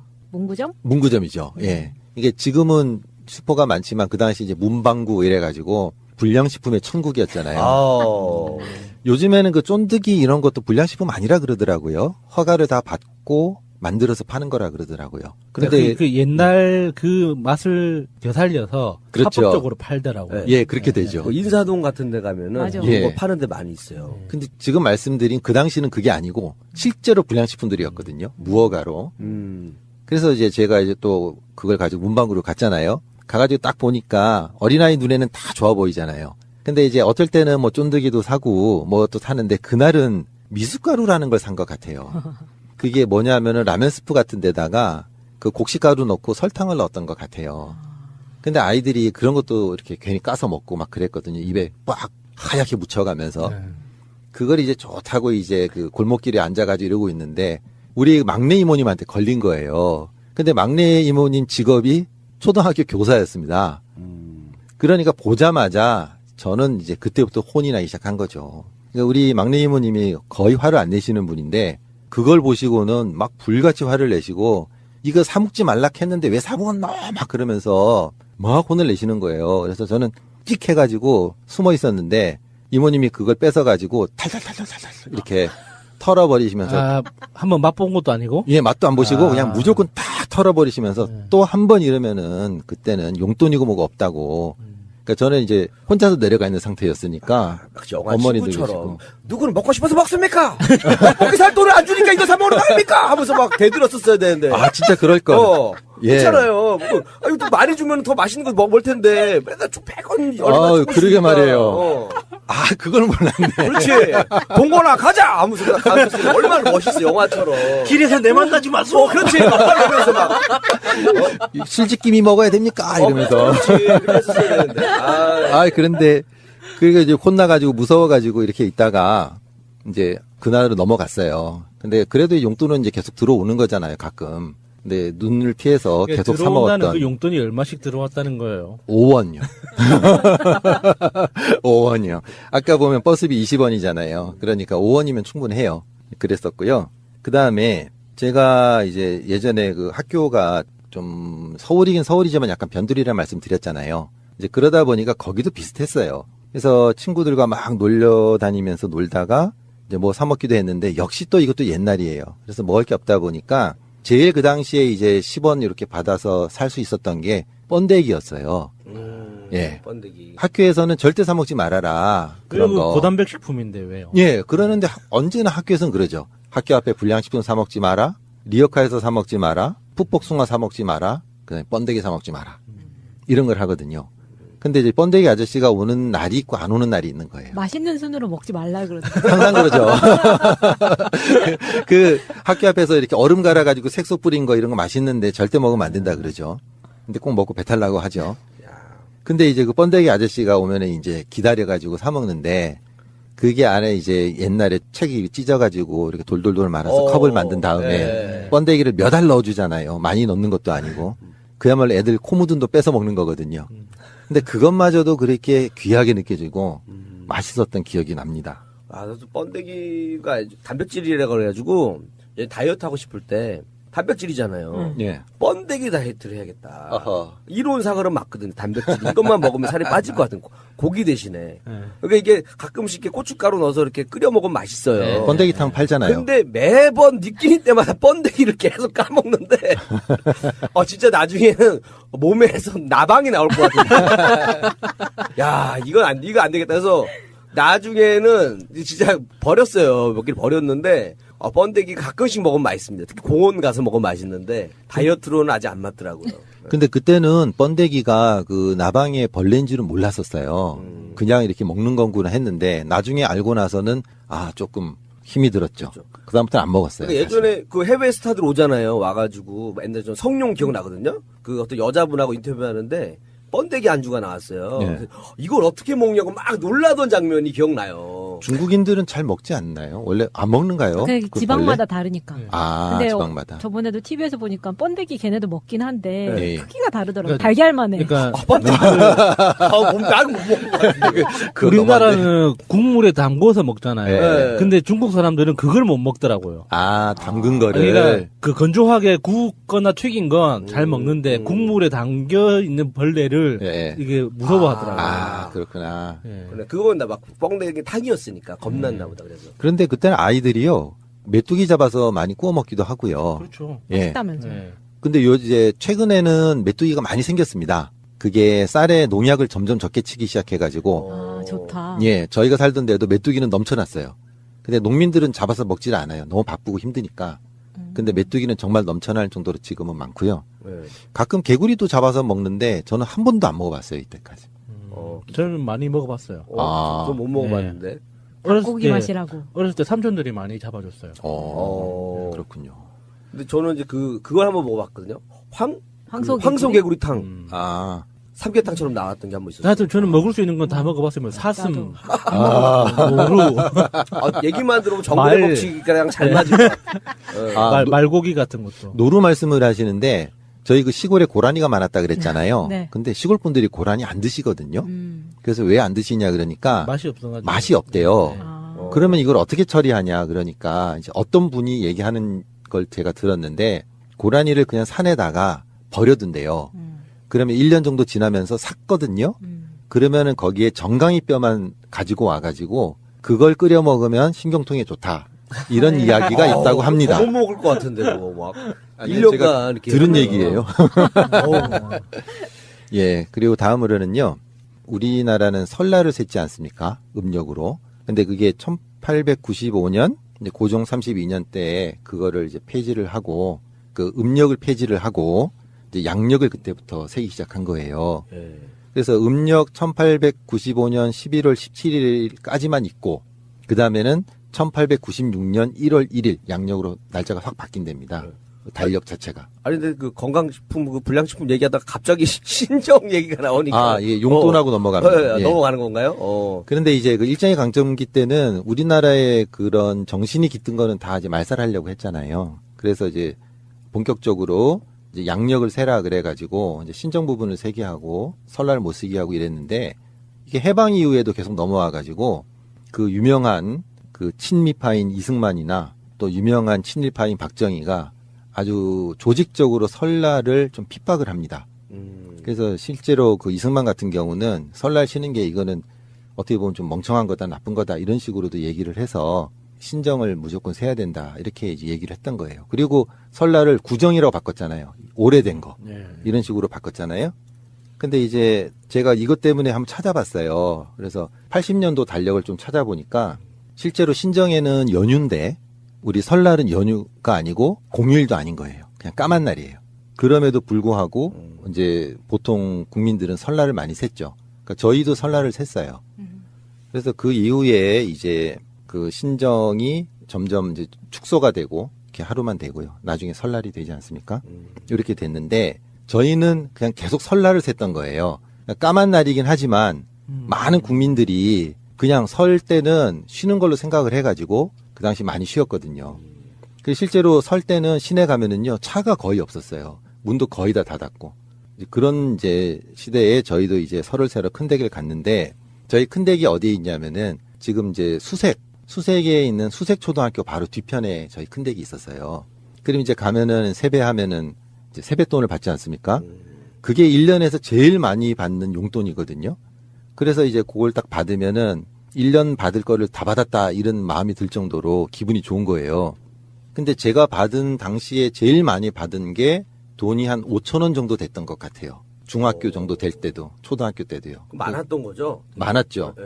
그래서 이제 이걸 자랑하려고 이렇게 했는데 나중에 학교에서 보니까요. 저희는 제일 못 받은 축에 속하더라고요. 그래서 왜 그런가 하고 이제 이유를 알아봤더니 저희는 친척이 너무 없었던 거예요. 다른 아이들은 친척이 많으니까 어른들에게 1,000원씩만 받아도 10,000원대가 넘어가는데 저희는 저희 큰아버님, 저희 아버지, 그다음에 고모님이 오셨어요. 근데 고모님이 원래는 시댁을 가야 되는데 친정으로 온 거잖아요. 그러니까 이게 좀 문제가 있어가지고 오셨던 거예요. 그러니까 어른이 몇 명 안 되니까 받아봤자 이제 그거죠. 이제 그런 상태에서도 너무 좋다. 이래서 이제 또 어디로 갑니까? 문방구로 가게 되는 거죠. 그럼 수색초등학교 앞에 문방구가 굉장히 많았거든요. 그래도 어머니가 나한테 맡겨 이게 없었나 보다 그래도. 예, 저희는 그건 없었어요. 나중에 대학 갈 때 준다고. 저희는 그런 거 한 번도 없었어요. 그냥 니들 마음대로 해라 이렇게 하셨거든요. 좋네. 정직한 분이셨네요. 근데 왜 제가 수색 얘기를 하냐면은 수색초등학교 앞에 가면 문구점이 많았는데요. 다른 곳에서 볼 수 없는 게 거기에 많았어요. 그게 뭐냐면은 화약이에요. 그래요. 예. 그러니까 저희 동네 같은 경우는 화약이 있어봤자 포금탄이라고 있잖아요. 심지에 붙이면 소리 빵 나는 거. 그다음에 콩알탄이라 해서 던지면 바닥에 던지면 소리 나는 거. 콩알탄 오랜만에 들어보네. 예. 그런 거밖에 없는데 수색에 가면 정말 온갖 종류의 화약이 다 있는 거예요. 지랄탄이라는 게 있었어요. 지랄탄. 네. 그거 정도가 아니고요. 이렇게 종이 판에다가 화약을 점점점점점 붙여놔가지고 잘라서 총에다가 빵 쏘면 소리 나는 것도 있었고. 종이 화약. 예. 그다음에 롤로 된 것도 있었고 하여튼 온갖 갖가지 화약이 거기 다 있었던 거예요. 그리고 총 좋아하잖아요, 애들이. 총에 예, 이렇게 8발 돼가지고 이렇게 끼면은 빵빵빵빵 소리 나는 화약총도 있었어요. 예, 그거는 좀 이제 나중에 나온 거고요. 저희 때는 이제 종이 잘라서 넣고 아니면 롤로 된 거 끼워서 이렇게 돌돌돌돌 말아서 하고 가끔 이제 그 선생님들이 쓰는 큰 화약 있잖아요. 준비 땅 하고 운동회 때 쏘는 거.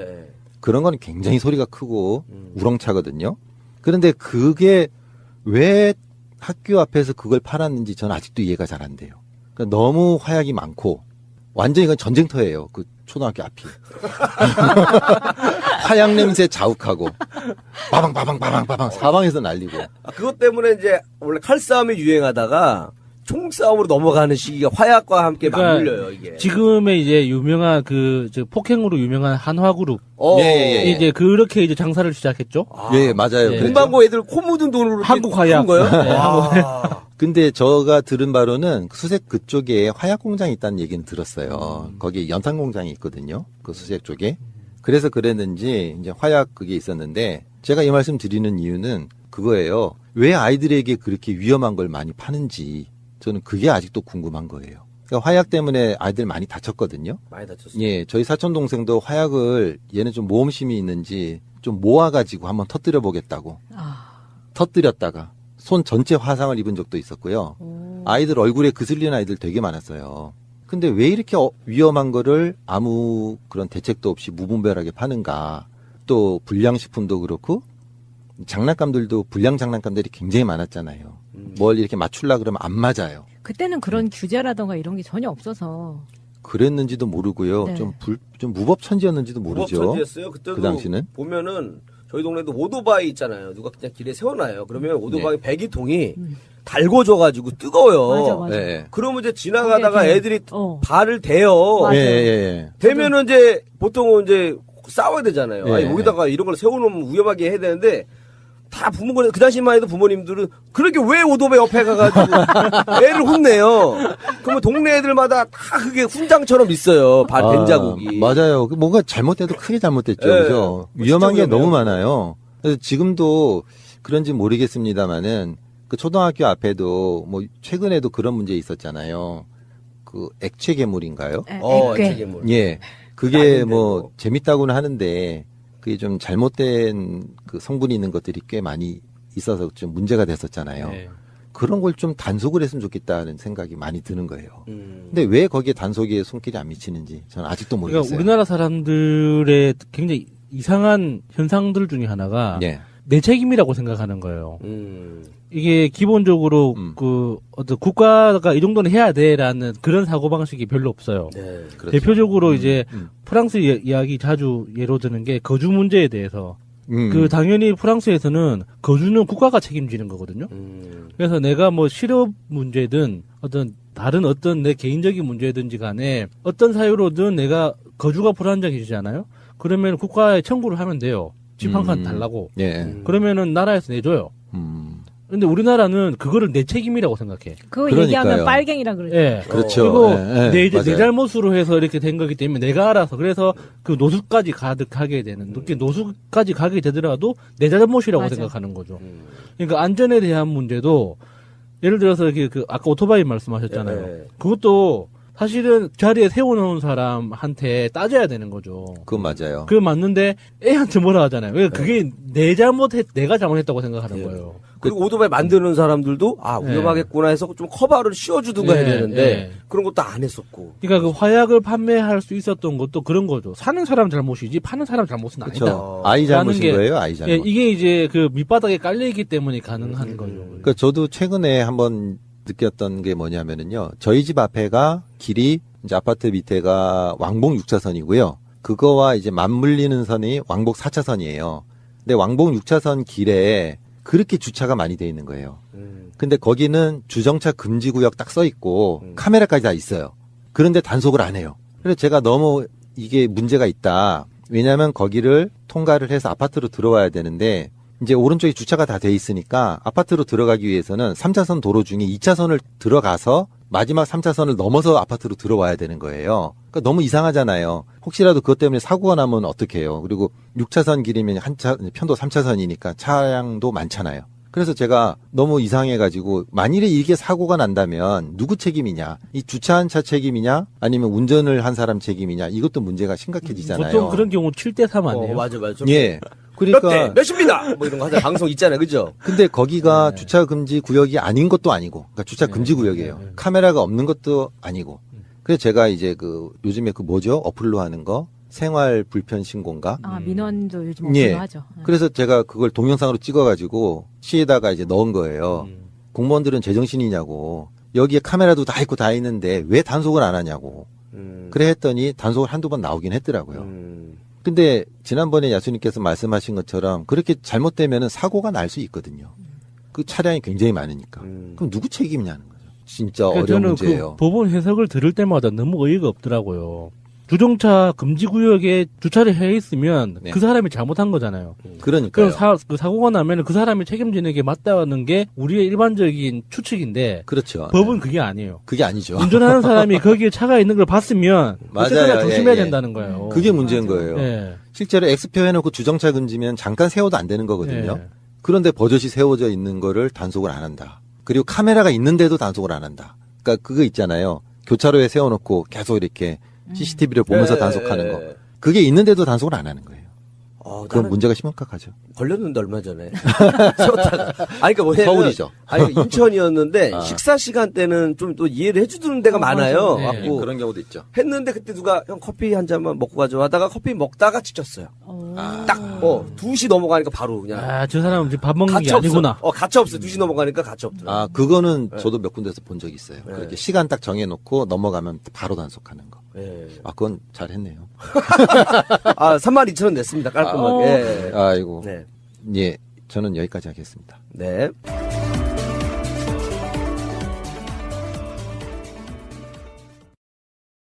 한 거예요. 어떤 의미냐 하면 유사시에 서로 연락할 수도 있고요. 상시 연락할 수도 있고 뭔가 대화를 할 수 있는 길이 열렸다는 거거든요. 우리는 남북 대치 상황이잖아요. 국지전의 가능성을 없애는 가장 중요한 것 중에 하나예요. 그렇죠. 총소리가 났는데 저쪽에 총소리가 났거나 여기 총소리가 났을 때 전화해서 이거 오발 사고 같은 게 났으니 뭐 이런 식의 대화할 수 있는 그런 통로가 만들어지는 거고. 그동안은 확성기로 소리 질렀다잖아요. 진짜. 예.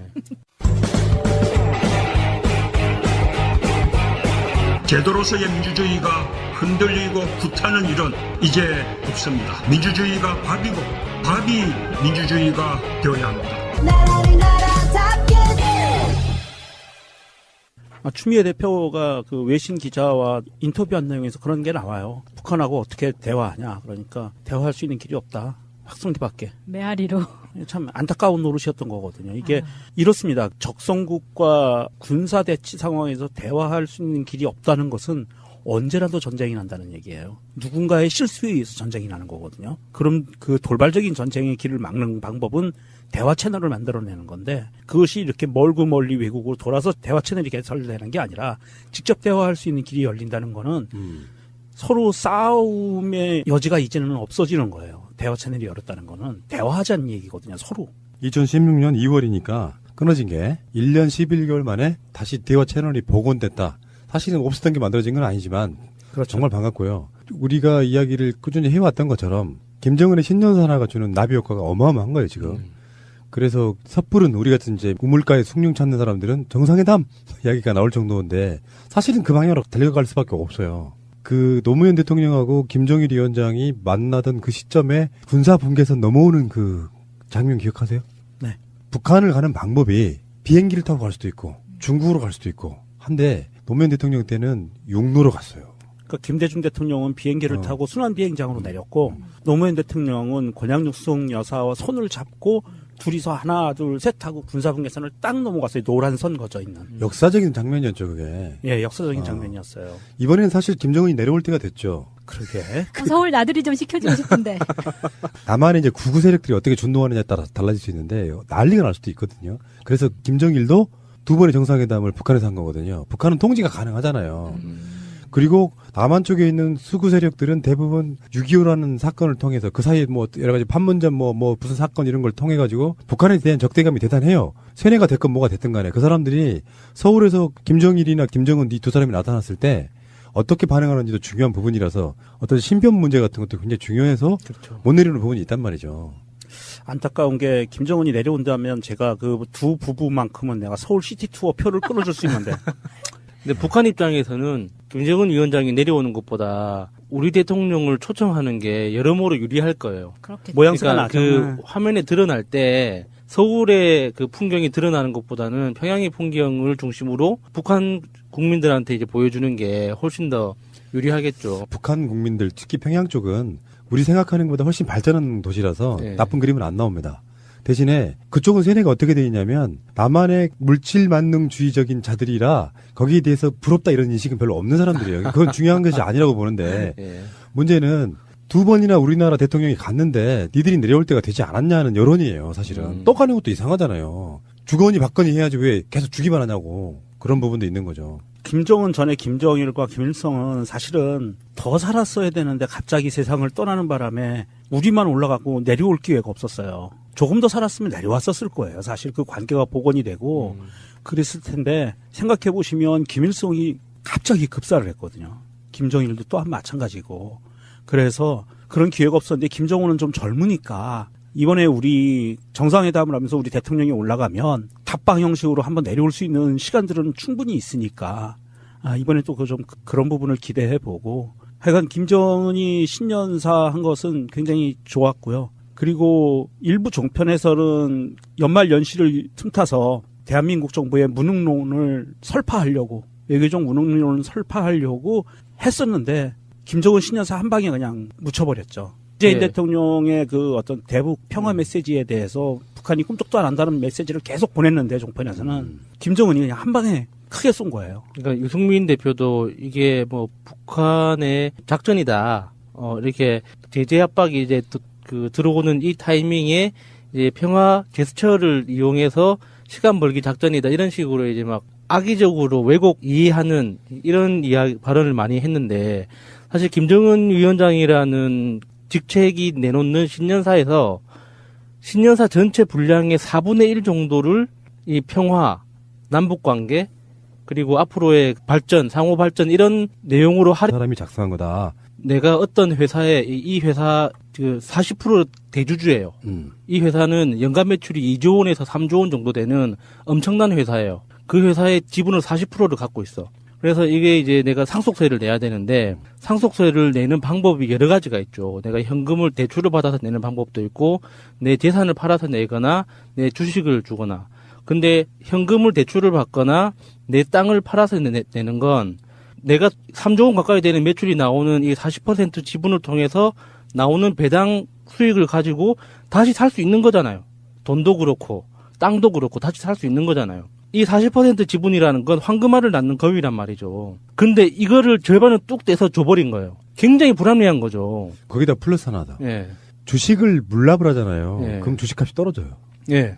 바보 같은 짓을 하는 거지. 그러니까 이중으로 바보 같은 불합리한 짓을 한 거예요. 근데 그거를 그러니까 권 씨라는 그 김대정 씨의 부인이 되는 사람이 그런 판단을 내렸다고 지금 MB 측에서 주장하는 거죠. 그럼 너무 이게 말이 안 되는 거예요.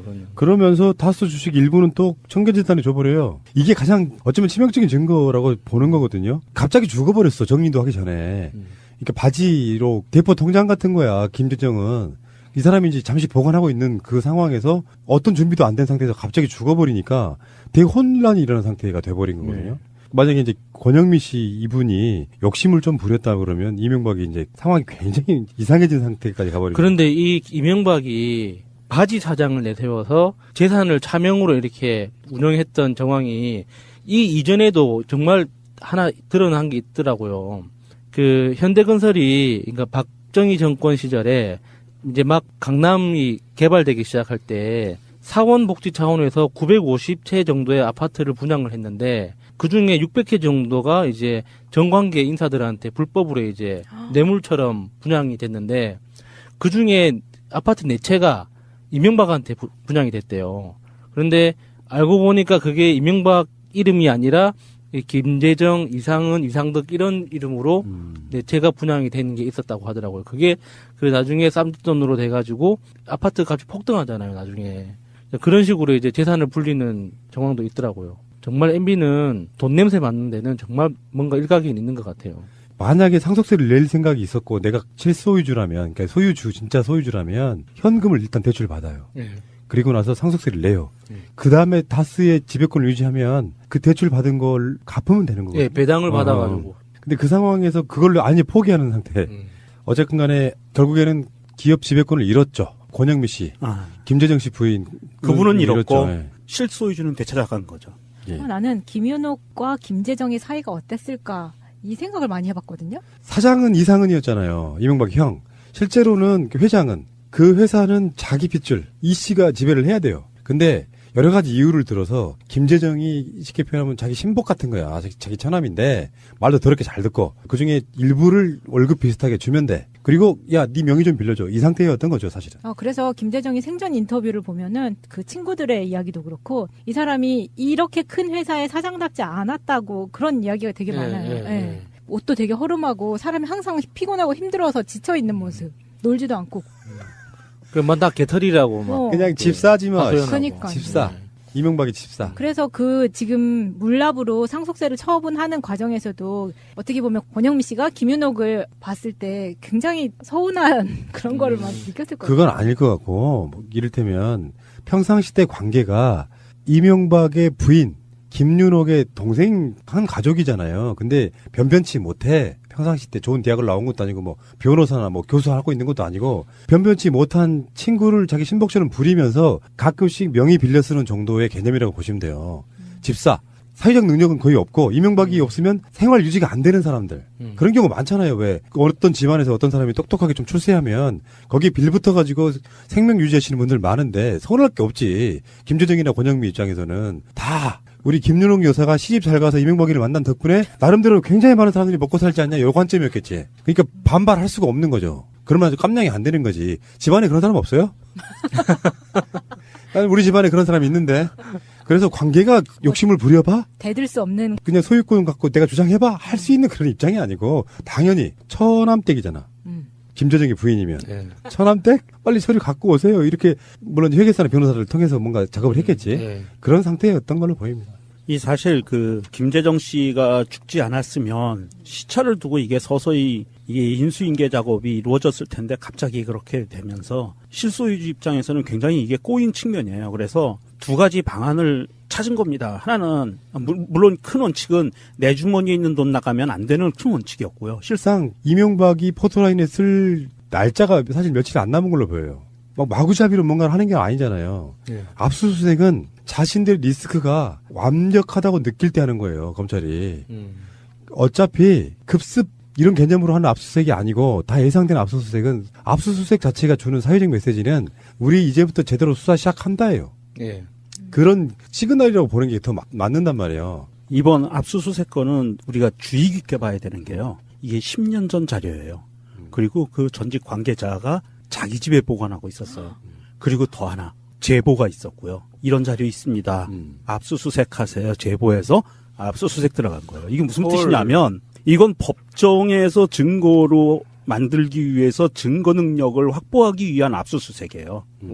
이게 도망갈까봐 압수수색한 게 아니라 법정에서 이거는 제대로 된 증거입니다. 그리고 판사한테 내놓기 위한 절차라는 거죠. 그러니까 사건 자체가 이제 그거 있잖아요. 감 잡았어 이거. 감 잡은 상태의 신호탄이라니까. 뭐 어쨌든 간에 압수수색은. 예, 그래서 제보를 했고 그러면 압수수색 들어가도 되겠어요? 그러니까 네, 그래서 압수수색 들어간 거예요. 근데 10년 동안 그 자료를 보관하고 있던 것도 기회만 보고 있던 거죠. 일종의 보험 증서죠. 자기 목숨을 지키기 위한. 이제 그러면은 MB는 이제 박근혜 곁으로 가는 건가요? 5045. 그러면은 이제 우리나라 교정시설이 너무 범털들만. 그러니까 규모가 너무 커지는 것 같아요. 독방을 또 마련해야 될 거 아니에요. 이명박을 홍거방에 넣을 수는 없잖아요. 홍거방에 넣고 싶다. 홍거방에 넣으면은 안 되니까 사람들이 너무 괴롭힐 거란 말이에요. 박근혜하고 같이 넣으면 될 것 같다. 사람 그래도 정확한 수사를 위해서. 두 전직 대통령을. 정확한 재판을 위해서 좀 건강은 좀 지켜줘야 돼요. 양서류와 포유류는 좀 구분해서. 그래도 건강하게 오랫동안 가다놔야죠. 그래야지 그거 확실히 처벌이 되지. 박근혜는 조류 아니었어요? 조류와 설치류. 여러 가지 보도가 저는 이런 흐름을 봅니다. 제가 방송으로도 여러 번 말하는 내용 중에 하나인데 무슨 이슈에 대해서 경찰, 검찰이 수사하는 건 한계가 있어요. 박근혜도 사실은 언론들이 뚝이 터지면서 무너진 거거든요. 지금 최근에 여러분들 잘 뉴스를 한번 보세요. 저 같은 경우는 이제 웬만한 채널이나 이런 보도 채널을 다 보기 때문에 제목이라도 봐야 돼요. 보기 때문에 느끼는 게 이명박 다스에 대한 언론의 뚝이 무너졌어요. 그래서 각 언론사들마다 거기에 단독을 붙이면서 막 내고 있어요. 지금 UAE 문제하고 네. 다스 문제가 터지고 있단 말이에요. 그러면 이게 한쪽 단독을 치고 나오잖아요. 그럼 한쪽에 또 단독을 할 수밖에 없어요. 그래서 최소한 5개에서 10개 사이의 대형 언론사들이 그 단독 경쟁을 하기 시작하는 순간 이명박은 무너지는 거예요. 지금 이명박은 언론과의 싸움하고 있는 거예요. 그러니까 지금 나오는 보도 중에 기대하지도 않았던 채널의 단독 한번 보겠습니다. MBN 이명박이 골프장, 항공권 모두 다스 법인카드로 결제했다. 요거를 단독으로 냈습니다. 이것도 증거네. 그렇죠. 이명박이 실소유주라는 증거 중에 하나가 되죠. 이건 두 가지예요.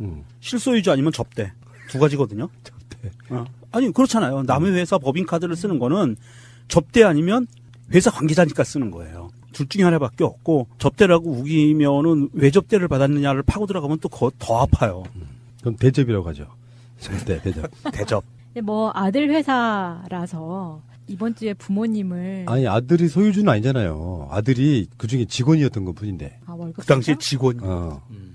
근데 지금은 그룹사의 중국 지사들의 사장으로 돼 있고 회계 담당 책임자로 돼 있고 거의 실소유주가 됐거든요. 아들이. 그 다스의 총무차장 인터뷰를 보면은 이명박은 기독교인이잖아요. 네. 개신교인. 근데 꼭 명절에 내려온다는 거야.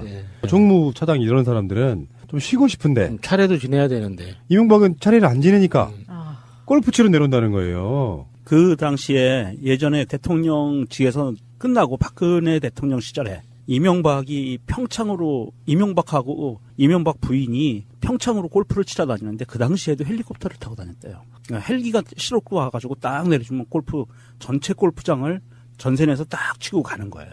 그 정도로 무소불위의 권력을 퇴임 이후에도 누리던 사람이에요. 대한민국 기무사의 테니스장도 들락날락하는 사람인데. 그렇죠. 네. 자, 그게 MBN의 단독인데요. 이 정도면 약하죠. 약해? 다음에 JTBC의 단독입니다. 이명박의 처남 김재정이라고 있죠. 예. 근데 이 사람이 갑자기 죽어요. 이 사람이 다스의 최대 주주였어. 예, 최대 주주였어요. 이건 낙검수에서 많이 나왔던 얘기예요. 네. 그래서 상속을 이제 받아야 되잖아요, 부인이. 근데 이게 정말 이례적으로 주식으로 상속세를 내는 거예요. 물납으로 했죠. 예. 지금 그게 주식 찾기 운동과 그게 연관이 있는 거예요. 예. 그때 당시에 다스 상속세 문건을 JTBC가 입수를 했는데 여기에 보면 김경률 회계사의 말입니다. 권영미 씨가 아닌 사람이면서, 그러니까 지금 김재정의 부인 이름이 권영미예요. 권영미 씨가 아닌 사람이면서 다스에 지대한 이해를 갖고 있는 꼭 알아야 할 어제의 뉴스. 첫 출항을 앞둔 쇠빙 LNG선의 안전운항을 기원하는 뱃고동 소리가 힘차게 울려 퍼졌습니다. 두께 2m의 얼음을 깨고 북극 항로를 지날 수 있는 이 배는 모두 우리 기술로 건조됐습니다. 새해 첫 현장 방문으로 옥포 조선소를 찾은 문재인 대통령은 세계 최고의 경쟁력을 가진 우리 조선업의 저력을 믿는다며 어려운 시기를 겪고 있는 임직원들을 격려했습니다. 이 힘든 시기만 잘 이겨낸다면 우리가 다시 조선 강국으로 도약할 수 있다고 확신합니다. 전문가들은 2, 3년 후부터는 조선 경기가 서서히 회복될 것으로 전망합니다. 조선업계가 불황기를 견딜 수 있도록 문 대통령은 공공선박 발주 확대 등을 통해 일감 확보를 지원하겠다고 밝혔습니다. 친환경, 자율운항기술 개발 지원 등 미래를 대비한 경쟁력 강화 대책도 마련하겠다고 말했습니다. 종합적인 조선업 혁신 성장 방안은 1분기 중에 발표할 계획입니다. 또 문 대통령은 올해엔 국민의 삶이 더 나아지는 것을 체감할 수 있게 하겠다고 거듭 강조했습니다. 올해 무술년은 황금개띠의 해입니다. 황금은 경제를, 개는 부지런함을 뜻합니다. 부지런하게 나라 경제를 살리겠습니다. 문 대통령은 이어서 직원 식당에서 근로자들과 점심을 함께하며 그동안의 노고를 치하했습니다. 문 대통령이 쇠빙 LNG선 건조 현장을 찾은 것은 북극 항로 이용 등을 포함한 신북방 정책 추진 의지를 다시 한번 강조한 것이기도 하다고 청와대는 설명했습니다. 오후 3시 30분 판문점 남북 연락 채널이 다시 개통됐습니다. 재작년 2월 박근혜 정부가 개성공단 문을 닫으면서 끊어진 뒤 처음입니다. 남북 연락관들은 자신의 이름을 밝히며 먼저 통성명을 했고 이어 약 20분에 걸쳐 팩스 등 통신선 점검을 했습니다. 조명균 통일부 장관은 전날 고위급 당국 회담을 제의하면서 우선적으로 판문점 연락 채널의 조속한 정상화를 제안했습니다. 그러자 북한이 하루 만에 먼저 전화를 걸어온 겁니다. 남북은 판문점 연락 채널이 끊어진 뒤 북한 어선을 송환하는 등 긴급한 연락이 필요한 때는 공동경비구역에서 확성기로 메시지를 전달하는 방식으로 연락해왔습니다. 앞서 북측 대남기구인 조국평화통일위원회 이선권 위원장은 김정은 위원장이 평창 동계올림픽 북측 대표단 파견 준비를 지시한 사실도 공개했습니다. 해당 단위들에서 남조선 당국과 진지한 입장과 성실한 자세를 가지고 실무적인 대책들을 시급히 세울 때 대한 구체적인 지시를 주셨습니다. 판문점 연락 채널의 개통도 이에 따른 후속 조치입니다. 김정은 위원장은 청와대가 김정은 신년사를 지지하고 문재인 대통령이 국무회의에서 후속 조치를 지시한 사실을 환영한다고도 밝혔습니다.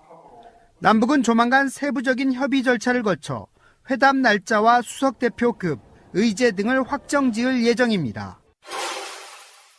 아랍에미리트는 지난해 6월부터 10월까지 국내 증시에서 주식을 계속 내다 팔았습니다.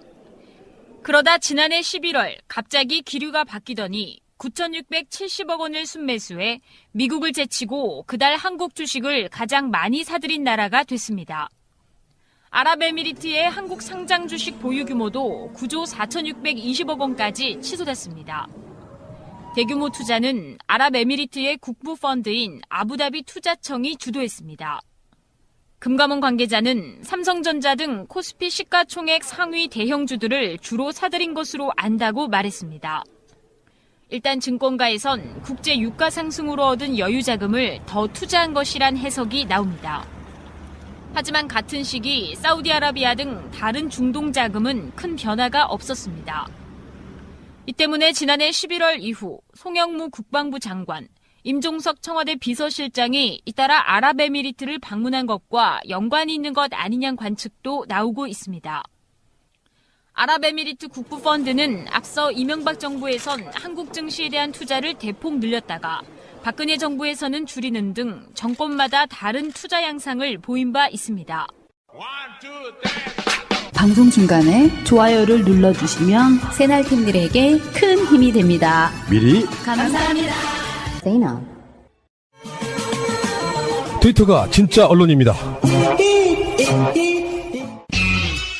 방송하는 오늘이요. 판문점에 연락 통로가 개통됐습니다.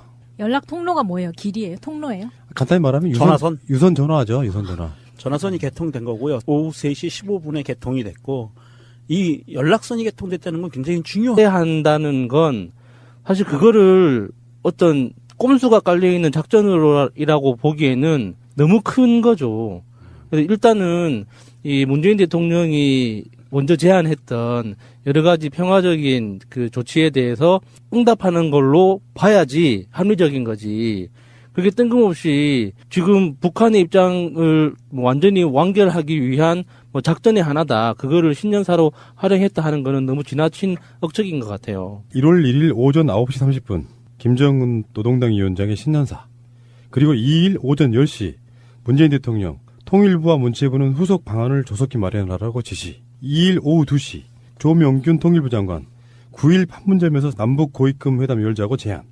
3일 오후 1시 19분 리선권 북한 조선평화통일위원장 김정은 위원장이 3일 오후 3시 판문점 연락통로 개통할 것을 지시했다고 발표. 지금 하루하루가 숨가쁘게 가고 있거든요. 방송 나가는 오늘 목요일은 또 어떤 조치들이 나올지 궁금해지고요. 일단 9일날 만나는 것이 정확하게 그 날짜가 될지 안 될지 모르지만 조속히 만나서 평창올림픽 참가 부분 같은 것들을 이야기하고 되면 일단 기본적으로 평창올림픽의 흥행이 보장됩니다. 그렇죠. 네. 뭐 단체전 이런 거는 좀 현실 불가능하고요. 왜 올림픽도 예선 거쳐서 올라오는 종목들이 있잖아요. 이런 거는 이제는 일정표를 짤 수가 없는데 개인전은 얼마든지 가능하다고 하니까. 그리고 세계 평화의 목적이잖아요, 올림픽이. 그렇기 때문에 핵무기 막 열심히 만들던 북한에서 선수단 파견하는 것뿐만 아니라 매스게임은 북한이 세계 제1위입니다. 이분들이 이제 응원단 내려오셔가지고 네. 남북 공동 단일팀도 있을 수 있고 응원도 그렇게 할 수 있어요. 이렇게 되면 세계에 또 감동을 주는 이명박 박근혜 지금까지 그 행위가 굉장히 머쓱해지는 뭐 그런 상황이 벌어질 수 있어서 자유한국당은 참 논평내기가 진짜 어렵겠다. 우리나라 매스게임은 삼성그룹이 또 그렇게 잘합니다. 맞아요. 3대 세습 이런 것도 공통점이 있지만 이 매스게임 훈련시키는 삼성그룹 이 기획실 능력이 출중하거든요. 그건 전체주의적인 마인드 똑같은 거예요. 이번 평창 올림픽에 북한이 이렇게 적극적으로 참가 의사를 표명을 하면서 정부 간 접촉 채널을 열고 협의에 이미 들어간 모양새에서 우리가 재밌게 봐야 될 것은 일본이에요. 일본 아베가 위안부 밀실 합의, 이면 합의 문제에 대해서 정부의 조치에 대해서 반발을 하면서 일본 측이 언론들이 일제히 쏟아냈던 것이 평창올림픽 불참할 수 있다라는 메시지를 쏟아냈었거든요. 그런데 이게 의외치 않게 북한이 이렇게 참가 쪽으로 돌았으면 일본이 불참한다고 하면 이제 전 세계 왕따가 되는 거예요. 예. 그래서 얘네들이 그냥 울면서 들어올 수밖에 없는 상황이 된 거예요. 러시아 사례를 봐도 그렇지만 정부가 나 그 올림픽 참가 안 해 한다고 안 할 수 있는 게 아니거든요.